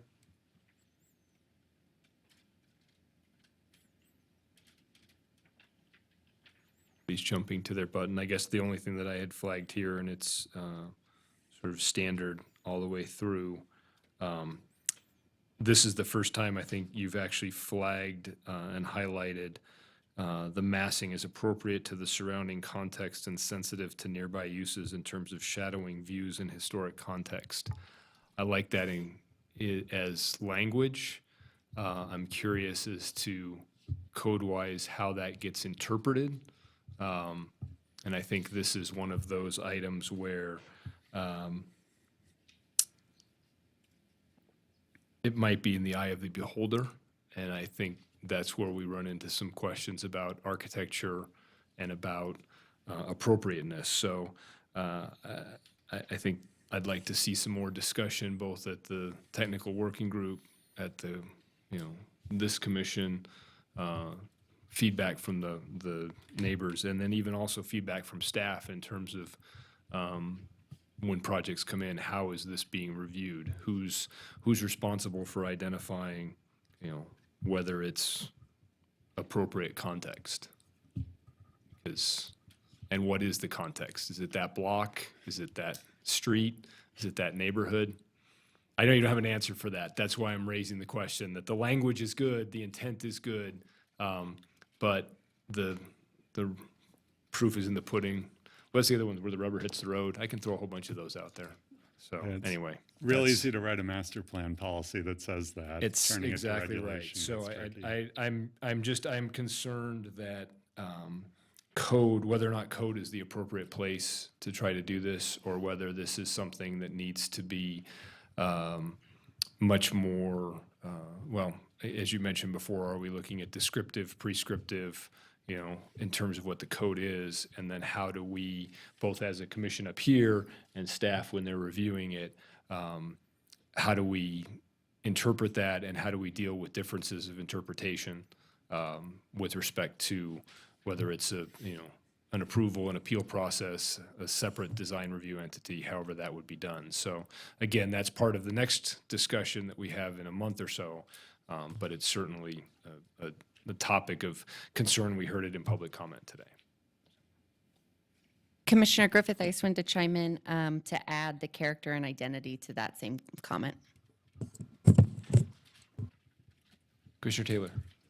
Thank you, Commissioner Taylor. On site layout and development pattern, I am just wondering if we can make, or just think about sound walls when we're talking about isolating neighborhoods. If they are necessary, mid-block access points might defeat the purpose of the sound wall. Just take that into consideration maybe when you're looking at it. Thank you. Thank you. Additional comments? Employment area standards? Comments on that? Feedback on what's being proposed? And finally, neighborhood standards. Comments on that we haven't touched on already, or maybe have and want to reiterate with any comments there? Sorry, I'm just moving on to neighborhood standards, yes. Number 7.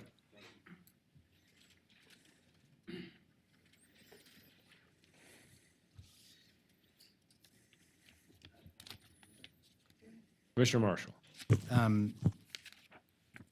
Arlo, can you just walk me through a bit about abrupt changes in residential densities? This is community character design, 7I A B, Yeah. page 10. The master plan generally calls for avoiding abrupt changes in density. For example, say a 4-story multifamily building next to a single-family neighborhood. This will likely be addressed through a combination of residential adjacency standards and also some of the height setback and step back requirements. And in addition, I believe there was some language on the corridors where perhaps the minimum densities that would apply elsewhere, say in the mixed-use urban district, would not be applicable as it starts to adjoin up to the neighborhoods to the east and west. Probably a combination of provisions to basically try to provide for some compatibility between intensities and more gradual transitions in uses where feasible. Also, the zoning maps are kind of built in that manner as well. I So guess it's kind of a that's little what I of was each. thinking, that isn't this a zoning question, not a site design standard, or?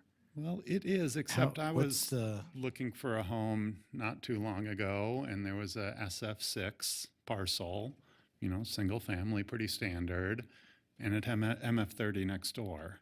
So in that type of situation, should the MF30 property have some reduced height or peel back from the property line, or can they go straight up on that property line? And we are recommending those step back requirements not just apply in the single family district, but also on the abutting property. So in that situation, if that ended up getting adopted, the MF30 property would have to be 2 stories where it abuts up against a single family and then kind of go up from there in the other direction. So I understand the intent of that policy is kind of compatibility between uses, and how it gets addressed is probably in several different sections of code, kind of in combination. Okay.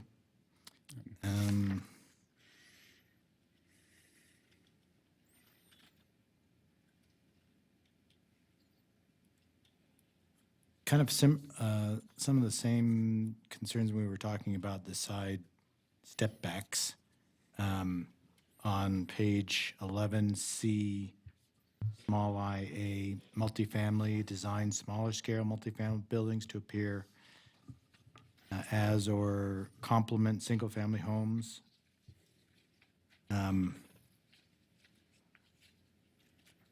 Is that is that a, I'm trying to figure out, is that a design element, as we want generally multifamily to appear as single-family? That's what the master plan calls for in the central neighborhoods.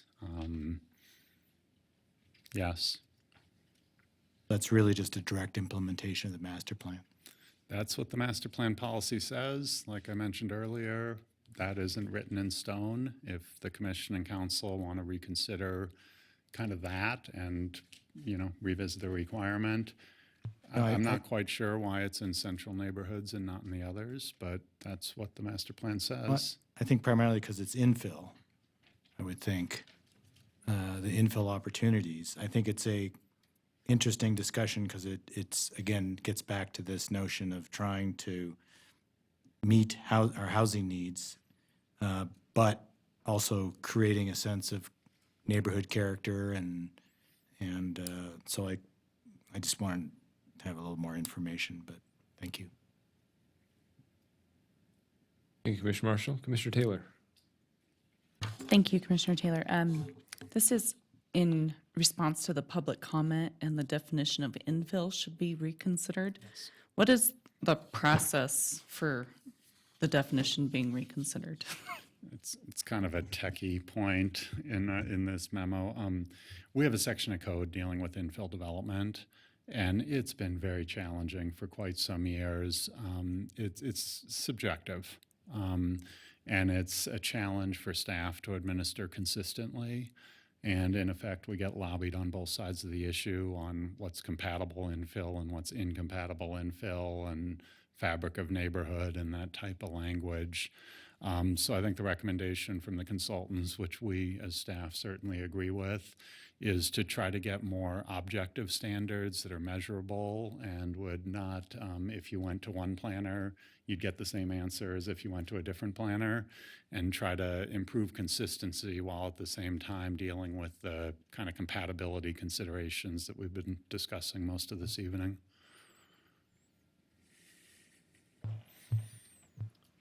I'm going to piggyback on that because that's a great question in terms of infill. I guess the concern that, one of the concerns that I have, and maybe that I've heard going through the code, is just the complexity of what you're doing. So if to Commissioner Marshall's point in terms of, abrupt changes in zoning, if you're looking at a site, a lot that happens to be zoned a certain way, surrounded by other items zoned similarly, why should the requirements for infill be different than the requirements if that was any other site? Are we looking to set, and this goes back to the other items that you're talking about with setback standards, step back standards, and my comment about context, and what is that? I understand why there's a question about infill. I think there's definitely some concerns when you don't have things with infill. Public comment brought up items about that this evening. But on the other side, I think part of what we're trying to do with the code is both simplify it and clarify it in terms of what's going on. So by having a separate infill designation on these sites, and whatever the sites may be, because infill, we've heard, I've heard planners with subdivisions come before us and tell us it's an infill project because it happens to be between other items. And I don't think that's the intent of the infill definition. So I would, my recommendation is maybe not to define, but to eliminate and to work to identify both what is it in the code that defines what can be done on these properties, and two, to develop a framework for when we're in a situation that doesn't fit in with that. And this is going back to the very first item with respect to the reduction of the density, and that there is a clear path that may not be a special use permit, but it certainly is a requirement that involves maybe a public or semi-public hearing to discuss something that is outside of what is currently allowed by code. That's not defined by, hey, this is the infill standard, but hey, this is the standard for this kind of development in an MF14 with all of these other requirements for what the buildable envelope is and the parking requirements and everything else. That is what should be in the code, rather than a whole other overlay over the top of that, that, as you say, your planners have to determine what is the context, what is the, the applicability. So I would like to see, I guess, refinement elsewhere in the code so that the requirement for infill is not there as an extra overlay in terms of what we're attempting to do development-wise. Thank you. We've been having some of the same discussions internally. If we have good site standards, we may not even need a term called infill in code. We'll see how it all plays out. Commissioner Griffith. Commissioner Griffith, out of curiosity for item G, where did you pull the Wells Avenue and West University neighborhood planning instead of other Were there other options to pull from, or those were the only two that you guys found applicable? We're looking at a number of different areas, but in general, both of those neighborhood overlays have standards related to massing and kind of entryways, some of the height setback stuff we've been discussing, some of the, house forward requirements, parking not in front of the house. It's those types of standards that we're kind of discussing That and you pulled recommend from. getting incorporated into code. Okay, All right, Commissioners, any additional feedback for Arlo on this topic before we see him again, well, for the rest of the meeting, but at the next, a month from now, with the next code update? Seeing none? Okay, thank you. So the next step with this, just to make sure we're clear, this same package is going to council for their feedback over the top of the feedback we've already given you? Correct. I should have clarified earlier, we're getting ahead of the city council due to the break in council meetings that's occurred. So they are actually scheduled to review the prior month's issue sheet coming up here on the 31st. They'll be reviewing this one in August. So essentially, we're going through a cycle where the technical working group and the planning commission is roughly a month ahead of council in their review. And we didn't report back on council because they haven't taken action on your recommendations on the last meeting, but we will do that at your next meeting. And just as a follow-up to that, the items that we've previously discussed and the comments that we have gets folded into both the staff report and the presentation going before council, so they hear not only what the technical working group said, but also the feedback that came from this body, correct? Correct. Okay. All right. Thank you. If there's no Thank you. additional comments, appreciate it. We will move on to the next item on our agenda. Since we are actually after 6:30, I'm not used to having a time specific on my agenda for when we can open up public hearings, so I'm glad I didn't have to take a break. I also noticed the way that our audience got larger right around 6:30, so I knew something was going on. So with that, I am going to move on to item 7.1, public hearings. We're going to start with case number LDC 19-00066, which is the Somerset Reno Assisted Living and Memory Care. We'll start with a presentation from the applicant. Good evening. For the record, Mike Rayleigh with Rubicon Design Group, here representing Somerset Assisted Living. Also with me are Rick and Mason Beasley, the project applicant, as well as J.R. Hildebrand, the project engineer. This is a special use permit to allow for construction of an assisted living and memory care facility in the MF21 zone, which translates to allowing for non-residential development adjacent to residentially zoned property, as well as for fills in excess of 10 feet. The site is located at the eastern terminus of Charlins Avenue, just north of Interstate 80. This building here is a congregate care facility that was approved a few years ago. Those of you that have been on the commission for a few years might remember that a project was approved about 3 years ago that included a memory care facility and then mini storage on the east end. And this is a new developer proposing a similar project as far as the memory care, but no storage component, obviously. The site is zoned MF21. It's kind of a mishmash of zoning out here, MF14 to the west, single family to the north, and obviously you've got the freeway and the LLR1, which is, kind of representative of the hillside on the south side of the freeway. Existing conditions, the site is vacant. There is some fill that has occurred on the site over the years, but not much has happened on this property in the last 20 years. This is our site plan. So as you can see, the assisted living is located on the west side of the property with memory care just kind of across the parking, so to speak, to the east. The majority of the east side of the property will remain undisturbed as it goes down in towards the drainage way, so it's much less disturbance than what was proposed. If you recall in the last project, the mini storage actually stepped down the hillside. That area will be left open. This extension of Charlins Avenue to Backer Way, as we've learned with the previous projects that were approved, the neighborhood to the north was adamant that they did not have cut-through traffic through their neighborhood, so that will be gated actually in two places, gated at the existing terminus of Backer, and then gated within our site as well to only allow for fire and emergency access. The building is 2 stories. This is the assisted living building. As you see, some pretty fairly nice architecture and detailings. These windows are decorative. The building is a two-story building. That was a question that was raised at the NAB. And as you can see, the rear elevations are designed so that they don't create any impacts to privacy on existing homes. Memory care, very similar type of architecture. This is an overall summary of the project, a total of 142 units between both buildings and 163 total bedrooms. So that, as you can see, the memory care numbers start here. So 14 memory care studios, 21 one-bedroom memory care, and pre-memory care of 30 units, with the multiple bedroom units being in the assisted living facility.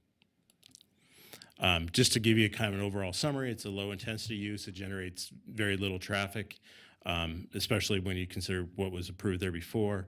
It is lower intensity than a multifamily use that you would typically have in MF21. Once again, the buildings are designed to ensure that the privacy of residences to the north is protected. It directly complements the congregate care use to the west. And once again, I really want to stress that we are not extending Charlins into the neighborhood to the north. That is for emergency access only. So with that, I'll wrap up my presentation. We are in agreement with all the conditions outlined in the staff report, and I'm happy to address any questions you might have. Okay, thank you, Mike. We'll get a presentation from staff and call you back with any questions. Good evening, Sienna. Good evening, Mr. Chair, members of the commission. For the record, Sienna Reed, Senior Planner. Turn this around so it's a little bit easier to see. So Mike gave you a good overview of the project that you have under consideration this evening. One of the things that I want to really touch on are just a couple of the conditions related to compatibility and really kind of how the buildings are oriented on the site in relation to the adjacent residences to the north. So on that last point first, one thing that I did want to note is that the buildings really are set back from these property lines quite a bit, between 26 feet for the memory care facility from that property line to the east, and up to kind of 32, 35 feet for this assisted living facility to the west. In between that space between the proposed buildings and the residences, you have a fair bit of existing mature landscaping. There's an existing privacy fence. In addition, the rear yards to the north of the project site are quite large. They're all about 50 feet deep. So you really have a fair bit of distance separation between the buildings and the residences. One thing also to highlight, the noise study that was provided with the staff report, it wasn't updated from the last special use permit request, but it is still relevant. There was a memory care facility proposed, and one of the main findings was that by actually constructing buildings on the site, you really are going to lessen the freeway noise. In terms of the ambient noise levels, they are quite high, so there would be quite a big benefit for the residences to the north in terms of getting a reduction in those noise levels. In terms of feedback on this particular request, it was scheduled to be heard by the Ward 1 Neighborhood Advisory Board in July, but that NAB meeting was actually canceled, so it was forwarded directly to the NAB. No comments were received. The item was also heard by the Ward 5 Neighborhood Advisory Board. There was one comment generally noting the appropriateness of the use for the site. And then in terms of calls and comments, I've really just received one call really asking for additional clarification on the emergency secondary access. As Mike noted, that was a concern when the last special use permit request came forward. So they were happy to know that it was going to be gated in two places, an emergency access only.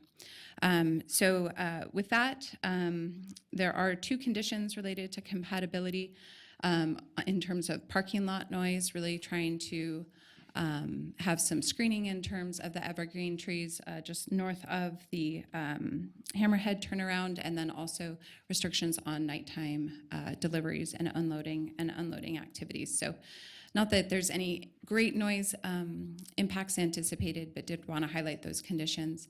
And with them, staff is recommending approval of the request. So if you have any questions, I'll be available for those at the appropriate time.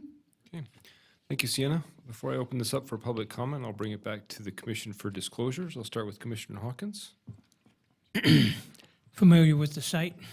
Commissioner Griffith, as am I. Commissioner Johnson, no disclosures? Commissioner Taylor, familiar with site? Commissioner Marshall, no disclosures. Okay, thank you. As this is a public hearing, Michelle, do we have any requests to speak forms on this item? No, we do not. Anyone in the audience wishing to make public comment on this item? Seeing none, I'll close it and bring it back to the commission for questions. Who'd like to get us started? Commissioner Hawkins? Thank you, Mr. Chair. This is for Sienna. Now, you indicated what was the size of the fence and the shrubberies going to go around to the north side of this? There is an existing 6-foot wooden fence on the property line. No CMU or anything like that? No. Thank you. Thank you, Commissioner. Additional questions? Commissioner Taylor? Thank you, Sienna. Commissioner Taylor, for the record. I just had a quick question on the parking, and I think they're going to have 73 parking spaces, and they only need 57, and I believe the explanation was because of the employment and the people going to and from and the amount of visitors. If you could just kind of touch on that a little bit, please. Yeah, so the applicant has proposed 73 parking spaces. Code does require 57 based on the way the buildings are calculated on either dwelling units or beds. And in terms of justifying an alternative rate, the applicant has provided a parking summary as it relates to the various shifts associated with the two facilities. There will be continual staffing, and there's some overlap in those shifts. And so that's really justifying the need for the additional parking spaces. It's not just, a smaller number of employees. There will be that overlap occurring. So that is something that staff has supported. The operator has a lot of other facilities to draw on in terms of the general operations and functionality of the parking spaces and overall demand. So we are supportive of that request. Thank you. Additional questions? Commissioner Marshall? I was going to make a motion. I have one quick question before we do that, if that's all right. Mike, if you would, please.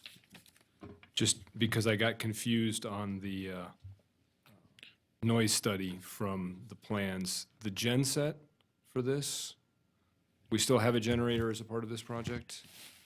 No, no generator proposed. Well, that answers that question.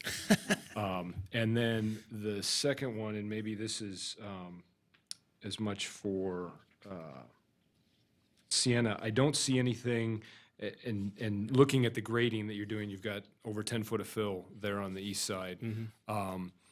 What's the anticipated, it looks like you're going down quite a ways to get to the road. What's the anticipated slope that you have there? Is there any, there's no condition for any kind of treatment or anything else for it? We're varying the slope, so it takes on more of a natural appearance, so it varies. It's primarily a 3-to-1 slope going down, I believe.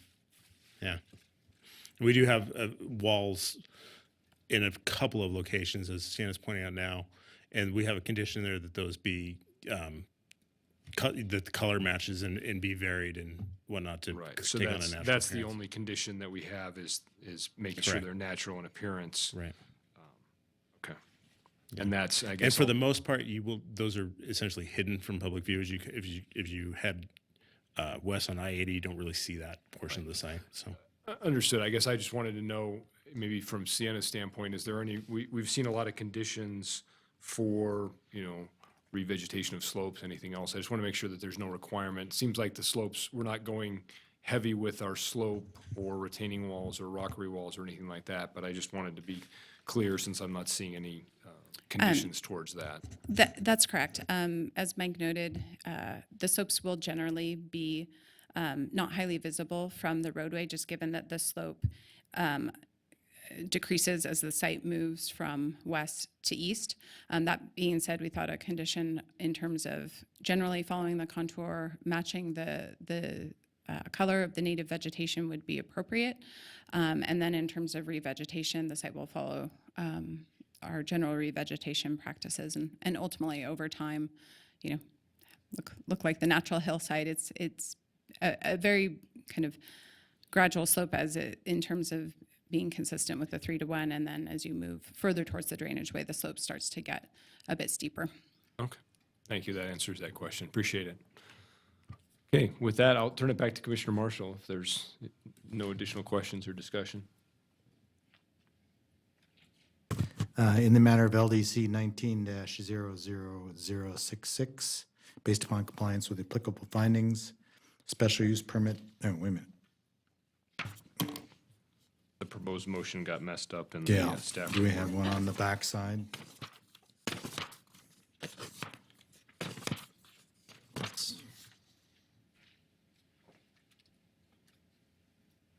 All right, I'll just have to wing it. Go for it.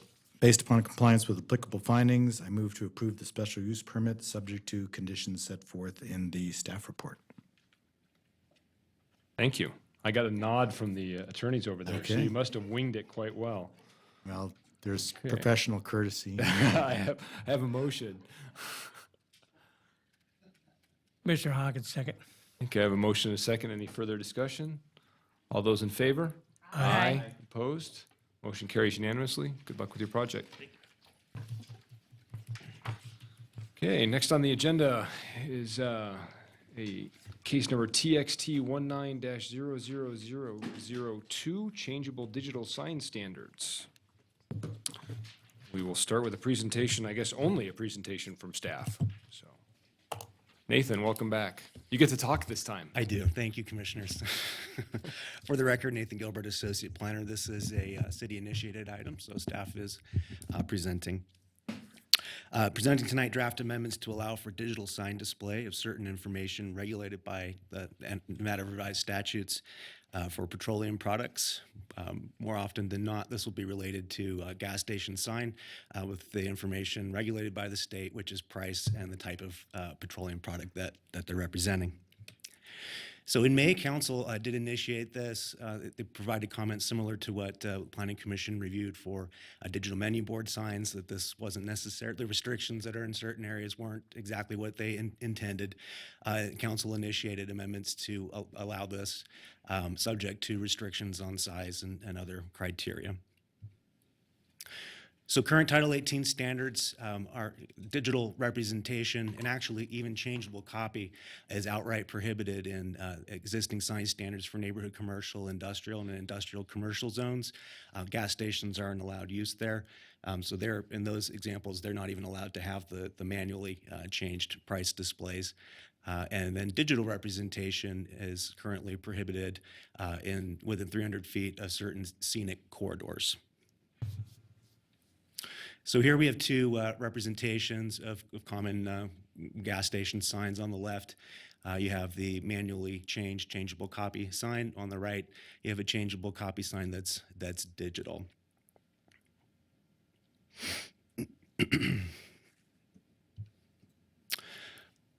Here's examples within the scenic corridors. The one at the top is on 6150 South McCarran Boulevard. It's within 300 feet of the freeway. There is an existing gas station with a manual changeable copy. The station, if they wanted to go with current practices for representation of price, they'd be prohibited from any digital display. Same for this example here on Gold Ranch. So key proposed changes would be to allow for limited display only for that portion regulated by the state, provided that the brightness is capped at 150 nits from sunset to sunrise. This is consistent with the Planning Commission recommendation on the digital menu board signs.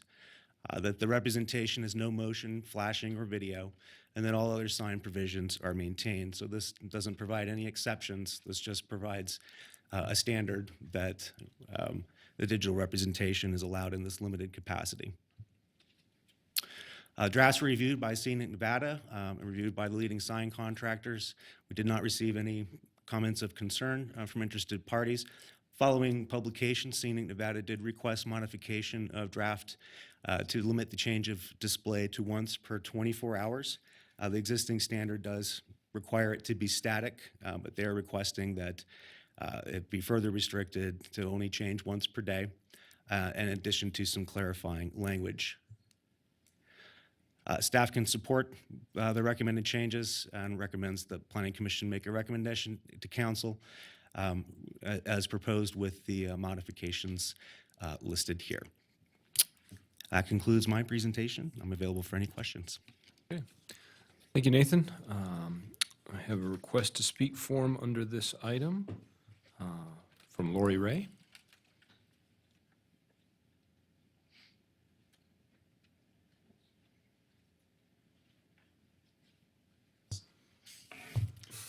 Good evening, Commissioners. My name is Lori Ray, and I'm here on behalf of Scenic Nevada.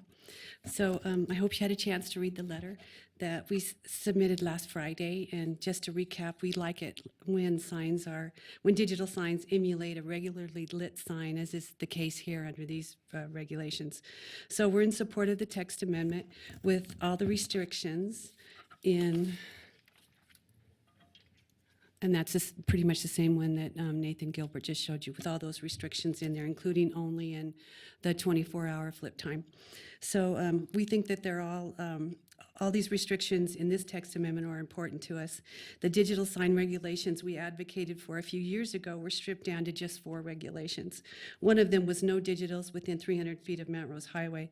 That regulation has been diluted by the drive-throughs, digital signs, and now this text amendment for gas stations. But under these conditions and the similar ones for the drive-throughs, we don't think there should be any negative effects. So, we support both.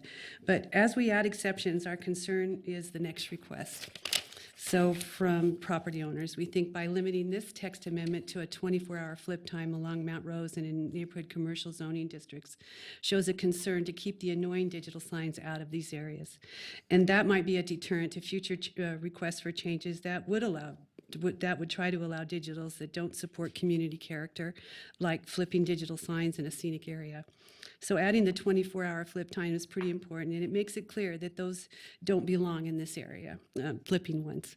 So one question we had, we wanted to ask staff, but we forgot, was what happens to the gas station sign if the use changes and there's a digital, their digital component is on there? I mean, are they allowed to put anything they want on there, or how does it handle? So thanks again to staff for pinning this down so tightly to allow just what's needed for the business owners and to keep the community character in place. Thank you very much. Thank you, Lori. Michelle, do we have any additional requests to speak forms under this item? No, we do not. Anyone else wishing to make public comment under this item? Okay, I'll close public comment and bring it back to the commission for questions or discussion or motion. Commissioner Taylor, do we have a copy of the email that was sent for the 24-hour? I think that was what was, Did we get a hard copy of we it? did not. Nathan Gilbert, Associate Planner. No, the information that was displayed on the slide would be what was recommended, and the change would be limited to that 24-hour flip time. So that's additional to what we have in our packet? Correct. Is the 24-hour? Correct. Do gas prices change within 24 hours? They can. So if I'm a gas store, or if I own a gas station, and gas prices have, plummeted or whatever, am I going to be required to keep my $3.90 when my competitor has $3.20 until 24 hours? With the recommendations that Scenic Nevada made, they would have to wait 24 hours. With the proposal in your staff report, that would allow them to change as they see fit. Only it's limited to that price display. Okay, so we can make a motion based on what's in the staff report. Correct. Okay, thank you. Commissioner Marshall. Nathan? Sorry didn't catch you quick enough. Are there other petroleum products besides gas that are subject to sale that these signs might be applicable to, or are we just talking about gas stations? It's petroleum products. That could be oil. There are some NRS standards in this provision related to oil sales. Some very limited items identified. It would most commonly, for sure, be gas station use. Can you identify, is there another digital or another sign in Reno that advertises a petroleum product that is not gasoline? I can think of one in Sparks that is a petroleum, not a gas station, but sells petroleum products. And it's limited to price. It's the pricing requirement that is triggering this Correct. So not There's some not an very- advertising for the station, or it's just the price. NRS define, it says if you have an advertising medium and you're incorporating these topics, that there's some minimum standards, most specifically for price and the product type. Okay, thank you. Nathan, can I just piggyback on that question? Because I think public comment made that question. So if this was not a gas station, if it was a gas station and then became something else, or decided they were not going to be selling gas any longer, but still had the sign there, because of the way this is written, tying the digital portion to the NRS, that sign would have to go dark, or it would not, they wouldn't be able to do anything other than put the NRS required size and number and grade and everything else. That's correct. The digital representation will be limited to what's regulated in NRS for petroleum products. Okay, thank you. Commissioner Marshall? Nathan, is there, I mean, it doesn't say, by referencing NRS, not the price component, but just the entire NRS section, anything that might be mandated copy or copy that's regulated by NRS 590.160 could be digital. Which is limited to the price and brand display. But if, for example, I'm not certain what else might be, that we have no control over what NRS So the intention of this says. NRX section is for standard weights and measures. I mean, it's pretty clear that that those standards are relating to the weights and measures of petroleum products.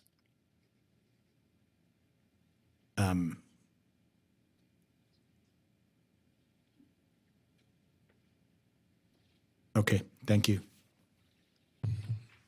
Commissioners, additional questions or comments? Commissioner Taylor, again, I would just say that I am inclined to support it as is without the 24-hour addition in that. I don't see the need to put that restriction on it, and I feel that could harm a business owner. Thank you. Thank you. Okay, if there's no, Commissioner Hawkins. Yeah, I'd like to, Commissioner Hawkins, for the record, like to coattail on the comment on restricting the use of the sign or changing the sign every 24 hours. I think in the way that gasoline can be volatile and the price thereof, that I wouldn't want to restrict a gas station owner on only being able to change the sign one time in 24 hours. I think that would draw a business to question whether or not they're in the right business and whether or not we made the right decision to allow them only to change the sign for 24 hours. So I've got to go off Commissioner Taylor's suggestion. Thank you. Commissioner Griffith?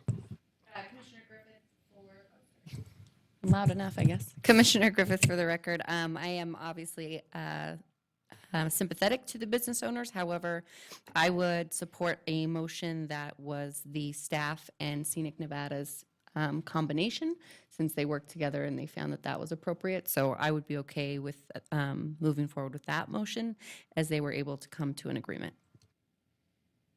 Thank you. Commissioner Marshall? Yeah, I think I'm in the same place, probably for a couple of reasons. I think it's rather speculative as whether or not gas station owners change their signs more than once in 24 hours. And if they want to have the ability to change it, they can always have a non-digital sign. So it provides them, if they want a digital sign, then, and to me, the question kind of comes down to something that was mentioned about, we know that digital signs are controversial, and we want to emphasize the community's, efforts to try to arrive at a compromise solution. And we don't have any gas station owners here saying that this is unworkable for them. And so with that kind of balancing, I would strongly urge that we promote the compromises that were arrived by staff and Scenic Nevada and apparently not objectionable to the industry. Thank you. Thank you, Commissioners. Looking for a motion. Commissioner Taylor? I would just add one more comment. I actually did work at a gas station, and I know from personal experience, you do change prices several times a day. And I'm glad to see them working together, but I'm wondering if anybody from the gas station industry was invited to participate in the compromises and if they knew this was coming. I'm willing to support it either way. I'll just make that clear. But I think restricting a business owner's ability to price their goods as they see fit based on the fair market is not something for the Planning Commission to determine, no matter how controversial signs are. Thank you. Thank you, Commissioner. I think those are, I mean, I actually sympathetic to that perspective, but we're in an odd situation where we're trying to facilitate digital signs for the industry. And it's a fairly narrow, I think, restriction. What I would like to move, anyway, I'll just make a motion if that's okay with the chair. That's okay with the chair. In the matter, or in the case number TXT 19-0002, digital sign standards, NRS requirements, based upon the compliance with applicable findings, I move to recommend the City Council approve the text amendment by ordinance. And is that as written or as conditional? Sorry, as.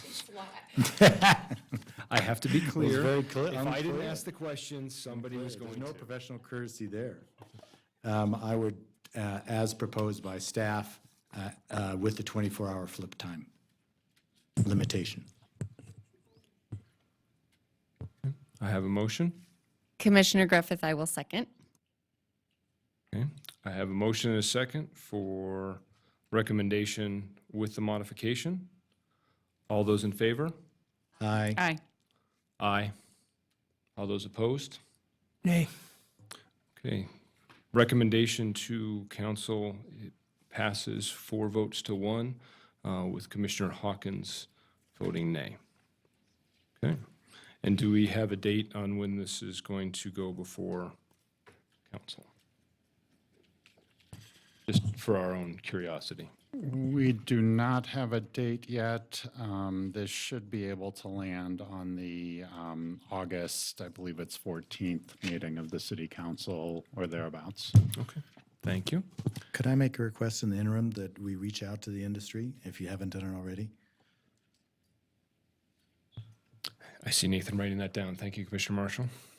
Okay, next on our agenda is item 7.3, case number TXT 19-00003, which is the Title 18 General Revisions.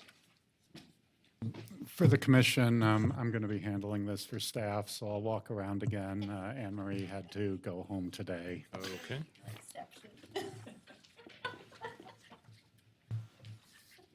almost feel like we should have the Jeopardy theme going on right now.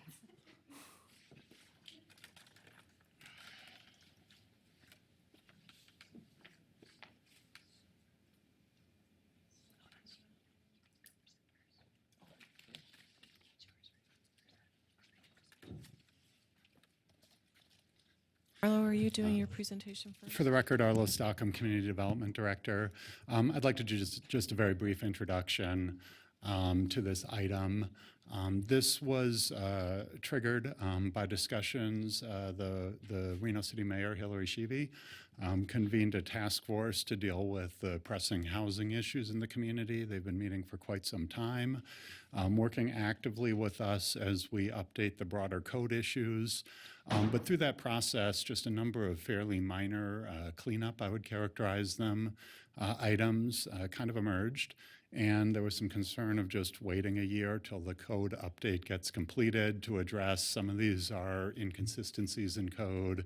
Some of them are unclear items, and a couple just very minor in the scheme of what we're discussing on the code update topics.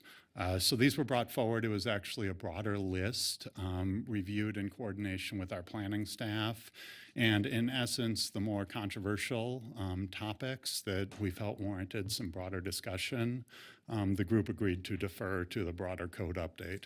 So what you're left with is a short suite of amendments that clean up some inconsistencies, clarify some language, remove some redundant ordinances, and things of that nature. Probably the one substantive change, or two substantive changes of note, are an allowance for compact spaces, which we used to allow at the city of Reno and more recently prohibited, as well as an expansion of the allowance for tandem parking for single family and minor residential uses, so they could do 3 cars in the row. And these revisions are minor in the city, but in a lot of our smaller infill sites and the redevelopment that's coming through, it's the difference between project viability or not. Sometimes you just can't fit a 19-foot parking space, and as staff, we think a 15-foot parking space for a compact as a percentage of the spaces is better than putting it on the street. Similar 3 spaces in a row, all for the same unit. No problems for the city. It just kind of enables infill development and a little lower, modestly lower cost housing for the period of time while we update code. So this has all been vetted. The city council unanimously reviewed the proposed language and initiated the ordinance, and that's what's here before you. I'll turn it over to, I'm not sure who's going to represent the Housing Task Force. Looks like Don Tatro. Thank you. Thanks, Arlo. For the record, Don Tatro with the Builders Association of Northern Nevada. Kind of a brief history on how we got to where we are here today. Mayor Sheeby called me. We put together a housing task force based on a lot of the conversations going around in the community. We've focused on a multitude of different efforts, and this has come kind of part of it. So we've dealt with multiple agencies, and it's an informal body that's just trying to make things smoother, better, and quicker and more attainable for most folks in the region. I'll go through this pretty quick. I think you guys are all up to speed. This was exactly what I presented for council. So one of the things we did is I created a subcommittee, and I got together a lot of the experts in this field. What are the easy things in code that are delaying a lot of projects? And what are the things that we could move quickly and get done? So by quickly, I think it took us 6-8 months to get here, but we're here anyway. And this is kind of what I just went over at the Housing Task Force, what we've been doing. These are the members on there. This is just a quick snapshot of kind of what we provide to the community on a financial basis. Here's just some quick stats. And I think one interesting thing that I try and tell every elected official, every regulator, every single person is for every $1,000 that you increase the price of a home, 215 people are priced out in Washoe County, 2,285 of them in the state of Nevada. And so every $1,000 is so critical. And then there's all good stuff you can read on your own. So this is members of the subcommittee. I worked with Angela. She's been super helpful in helping me understand code. But that's how we got here, and that's the items that you have before you. As Arlo mentioned, we started out with 20 that we thought were really low-hanging fruit, things that will get projects moving. Wound up with 9. But I think these are pretty simple, and hopefully the other few we'll get to at a later date. They had some footnotes and that kind of stuff that we're going to drag other issues into it. And carefully vetted, as he said, it was unanimously passed by the council. So kind of doing it backwards, going back, coming here, and then I believe we have to go back to the council for their final input. But if you have any questions, Angela and I will be happy to answer them for you. Thank you. Thank you, Don. Okay. So that's the end of the presentation. I have one request to speak for him. I don't see Donna in the audience. Donna Keats has indicated that she is in opposition as a opposed to approval of amendments number 3, 5, and 7 with an attached letter, which I believe was emailed to all of us, and it's too long for me to read into the record right now. So Michelle, have you got this into the record for us? Okay. Is there anyone else wishing to make public comment on this item? Okay, seeing none, I will close public comment and bring it back to commission for discussion. That you were on the commission? Please. I saw your name. I was wondering, I was gonna. For the record, Commissioner Group, I do sit on the Mayor's Housing Task Force. I was not on the subcommittee. Thank you. Oh, I was. Commissioners, questions, comments? Commissioner Marshall. I don't know who's best to answer this, but it's essentially, it's why do we have in the first place site design standards for single-family residents in MF14? Now, the question that I have is there a reason why you would maybe want to promote higher density in the zoning that allows it? And so by removing maybe, I don't know what the justification of this, but is removing this somehow disincentivizing multifamily over, and incentivizing single family? To answer your question, I'm not sure the whole history, but this appears to be just a glitch of when new standards were developed a decade and a half ago for single-family development. These standards for single-family and the multifamily districts address the same topics. So they're redundant and in some ways inconsistent, and it has a negligible, if any, impact on what happens. They address the same topics that are addressed in the single-family standards, but with less detail. They're actually things like sidewalks. They don't include the current standards. So they're redundant and in some ways inconsistent, and in those inconsistencies, we're going with the single-family standards. I think all the way around the industry and staff feels that the existing single-family standards are more appropriate, superior, and more thoroughly thought out. Thank you. Additional questions? Arlo, I've got one. Or maybe Angela, since it's a code item. No, I'm kidding. So, I'm just trying to understand, and maybe it's because I don't have a graphic or an example and I'm not familiar with it, but the idea of tandem parking. Yes. Can you walk me through exactly what we're looking at there? That's basically cars parked one in front of the other? Correct. And this applies to the same units. So maybe you have a duplex and each unit has a driveway and a garage. And code today allows them 2 parking spaces. So essentially 1 car could park in the second car. And with this code amendment, 2 cars could park in the third car. This allows small infill sites to fit 3 parking spaces per each unit, whereas they'd have to go to a double wide driveway under the current code to do that, and that's kind of a limiting factor. So it has caused delays, as Don mentioned, in some smaller infill projects. And is this tandem still meeting the requirements for not having parking on the public way? Correct. Every other requirement, you can't block the sidewalk, you can't be on the public way. It just allows you to park 3 cars back to back for the same unit. Thank you. I thought that was what it was, but I just wanted a little clarification. Would it be appropriate to have a deed restriction that limits the length of the cars to like subcompact? No, it would not. You mean my car?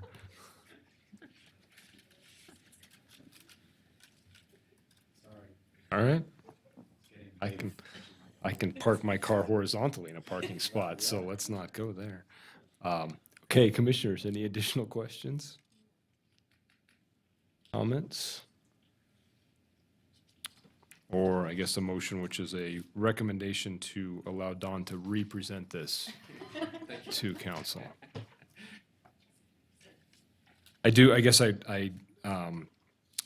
One of the comments, and it did come up as a public comment item, and I guess I'm a little apprehensive on the one item about the on-street parking and the opening of that up. When I read the allowances for on-street parking in the current code, and I understand that this is something that has been allowed substantially, but I guess one of the things that, in looking at this, I see this working well as it's existing, where it's written, because it actually talks about, in the specific language, and this goes back to my comment about infill, but the existing language allows for this reduction where infill development is encouraged, or where it's defined as infill, which I guess I'm wondering if this one isn't opening us up for more situations where we're looking at non-residential areas where there's going to be parking on street, and the definition of it with respect to directly in front of the parcel. I think this was the only one that jumped out at me, as I didn't have a problem with the existing code, because I think a lot of the housing and the infill issues that we're talking about fall in under what the existing code allows for this reduction, rather than going in and opening it up across the board. So is there, maybe there's some examples or a push for why, where this, if we're looking at increased housing and infill and density, is there a situation where we've been running into that this existing language would not have been appropriate to allow for the administrator to accept the on-street parking in lieu of the parking requirement? The current code allows these on-street parking approvals on a case-by-case basis everywhere in other locations. So these have been, routinely approved. It's kind of become part of the fabric of the development approvals. Well, no, I understand that. Right. But when I'm reading this, it seems like code already is allowing for Correct. this. And I'm actually not seeing something in here that, I see something that says an area that city council has designated as appropriate for on-street parking. I don't see something that says where the administrator has determined it's appropriate for on-street parking. So I guess my question is, this is opening it up everywhere, and I'm trying to understand an example of where an infill project, which would take advantage of this, would require the code to be updated, because the code already allows for this to happen without administrative approval. Correct. What it does require, however, is that each project basically make a proposal, come meet with staff and get special approval. So it's an added cost on development, and it's an added drain on our staff time. And we have the council direction to do on-street parking.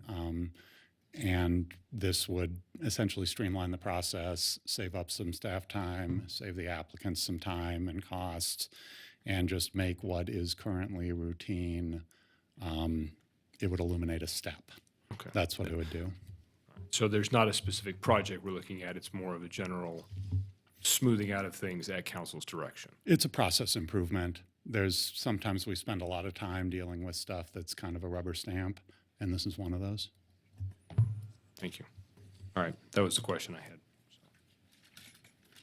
Commissioners, any other items or a motion?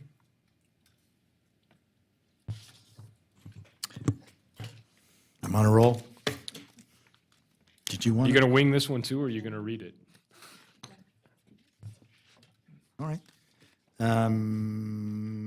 In case number TXT 19-00003, Title 18 General Revisions, based upon compliance with applicable findings, I move to recommend that City Council approve the text amendment by ordinance. Thank you. Commissioner Hawkins, second.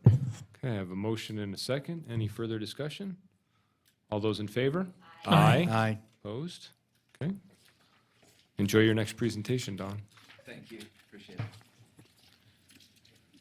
Okay, while Arlo makes his way back up here, we'll move on to item number 8, which is the Truckee Meadows Regional Planning Liaison Report. Thank you, Mr. Chair. We had a meeting on the 10th of July.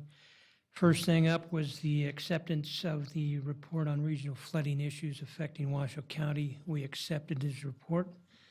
Item 2 was the regional plan conformance review for the 120 kilowatt overhead power line by Wild Creek, that passed.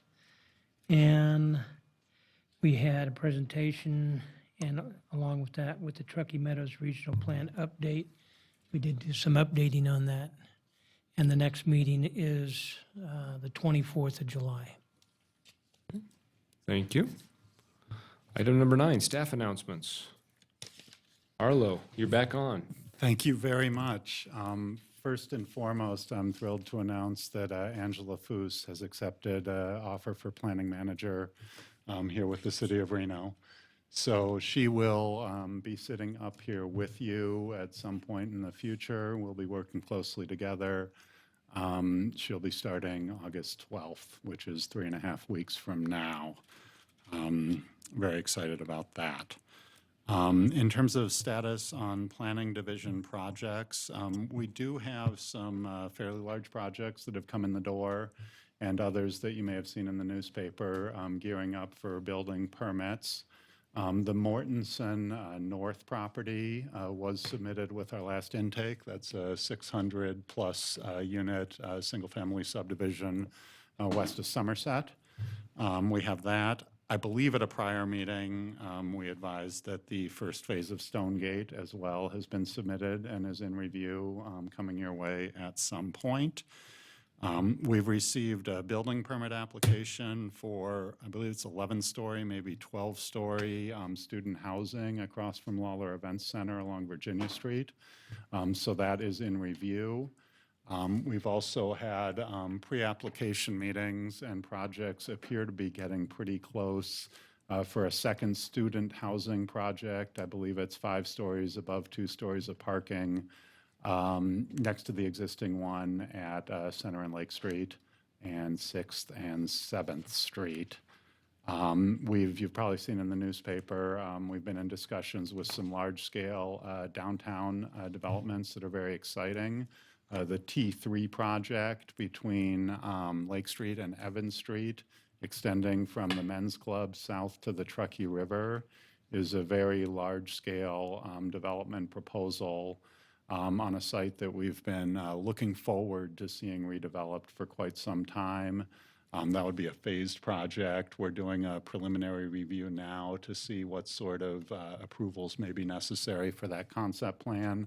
But we've been advised that will probably get submitted within the next 4 to 6 months, as well as a full-scale remodel and reuse of the old, the building right across from City Hall here. I think it was the old, I'm not sure what was in there. Anyway, a lot of infill happening. If these all materialize, our building division is going to be extremely busy and largely overwhelmed by the scale of multifamily projects coming in. So we're working with contract plan reviewers and getting some assistance to be ready for those, as well as the Jacobs Entertainment project, which will likely be moving forward at some point. Certainly, we don't know these are all materializing, but they're starting to sound quite real. And obviously, the ones that have already been submitted are in process. I don't have any new training opportunity announcements. We didn't have any staff issues to return to you at prior meetings, and City Council has not met since your last meeting, so we'll have a pretty extensive update on City Council actions at your next meeting. Oh, I will say that, interestingly, on the concrete batch plant for the North Valley's Commerce Center that you reviewed and was ultimately appealed by a neighbor, I believe the Planning Commission approved it.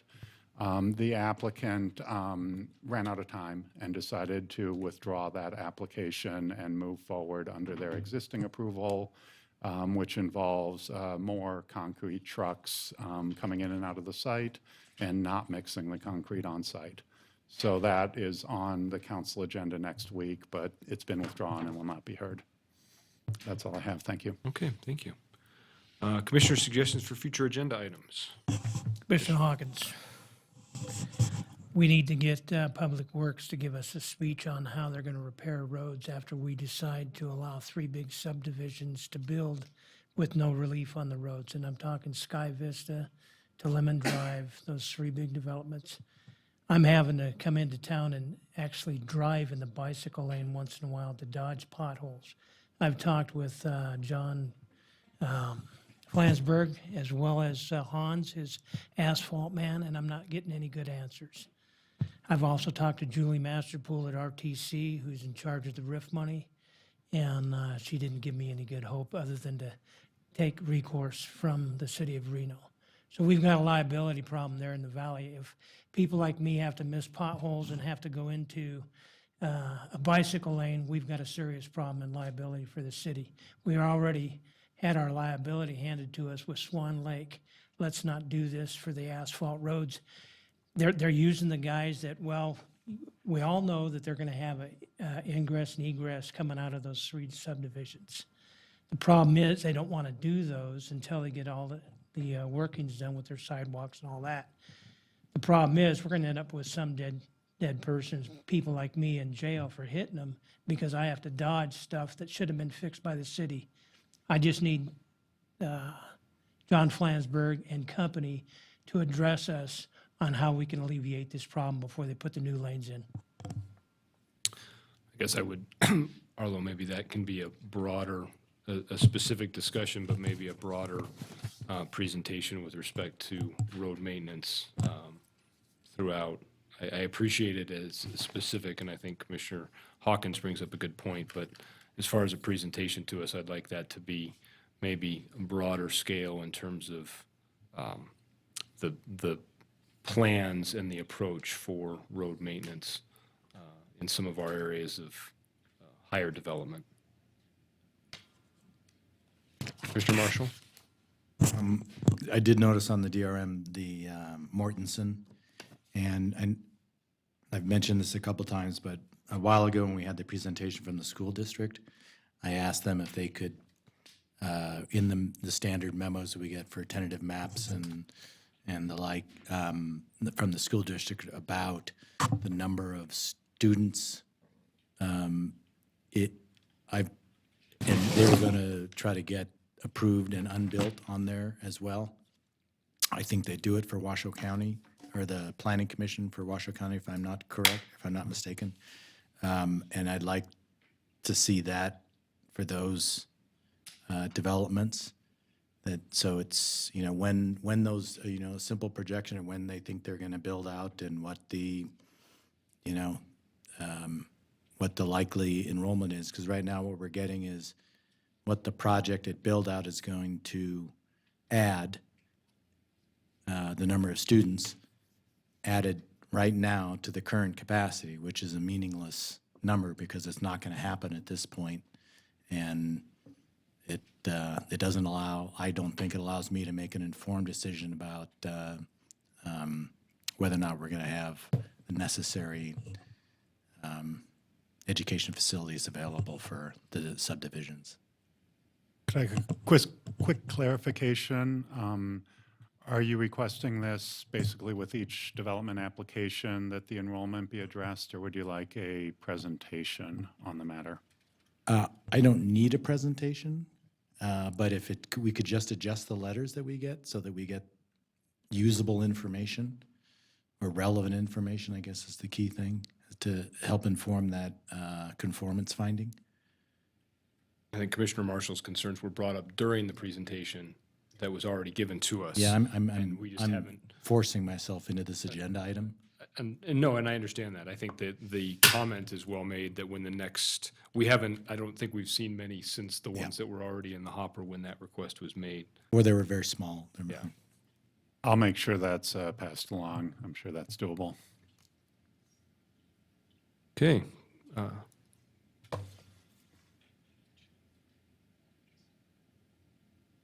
Okay, moving on to item number 11, public comment. This item is for public comment on any action item or any general public comment. Michelle, do we have any requests to speak forms under this item? We do not. Anyone left wishing to make public comment under this item? Seeing none, I will close public comment and bring it back to the commission for item 12, adjournment. Second. All those in favor? Aye. Thank you, everyone.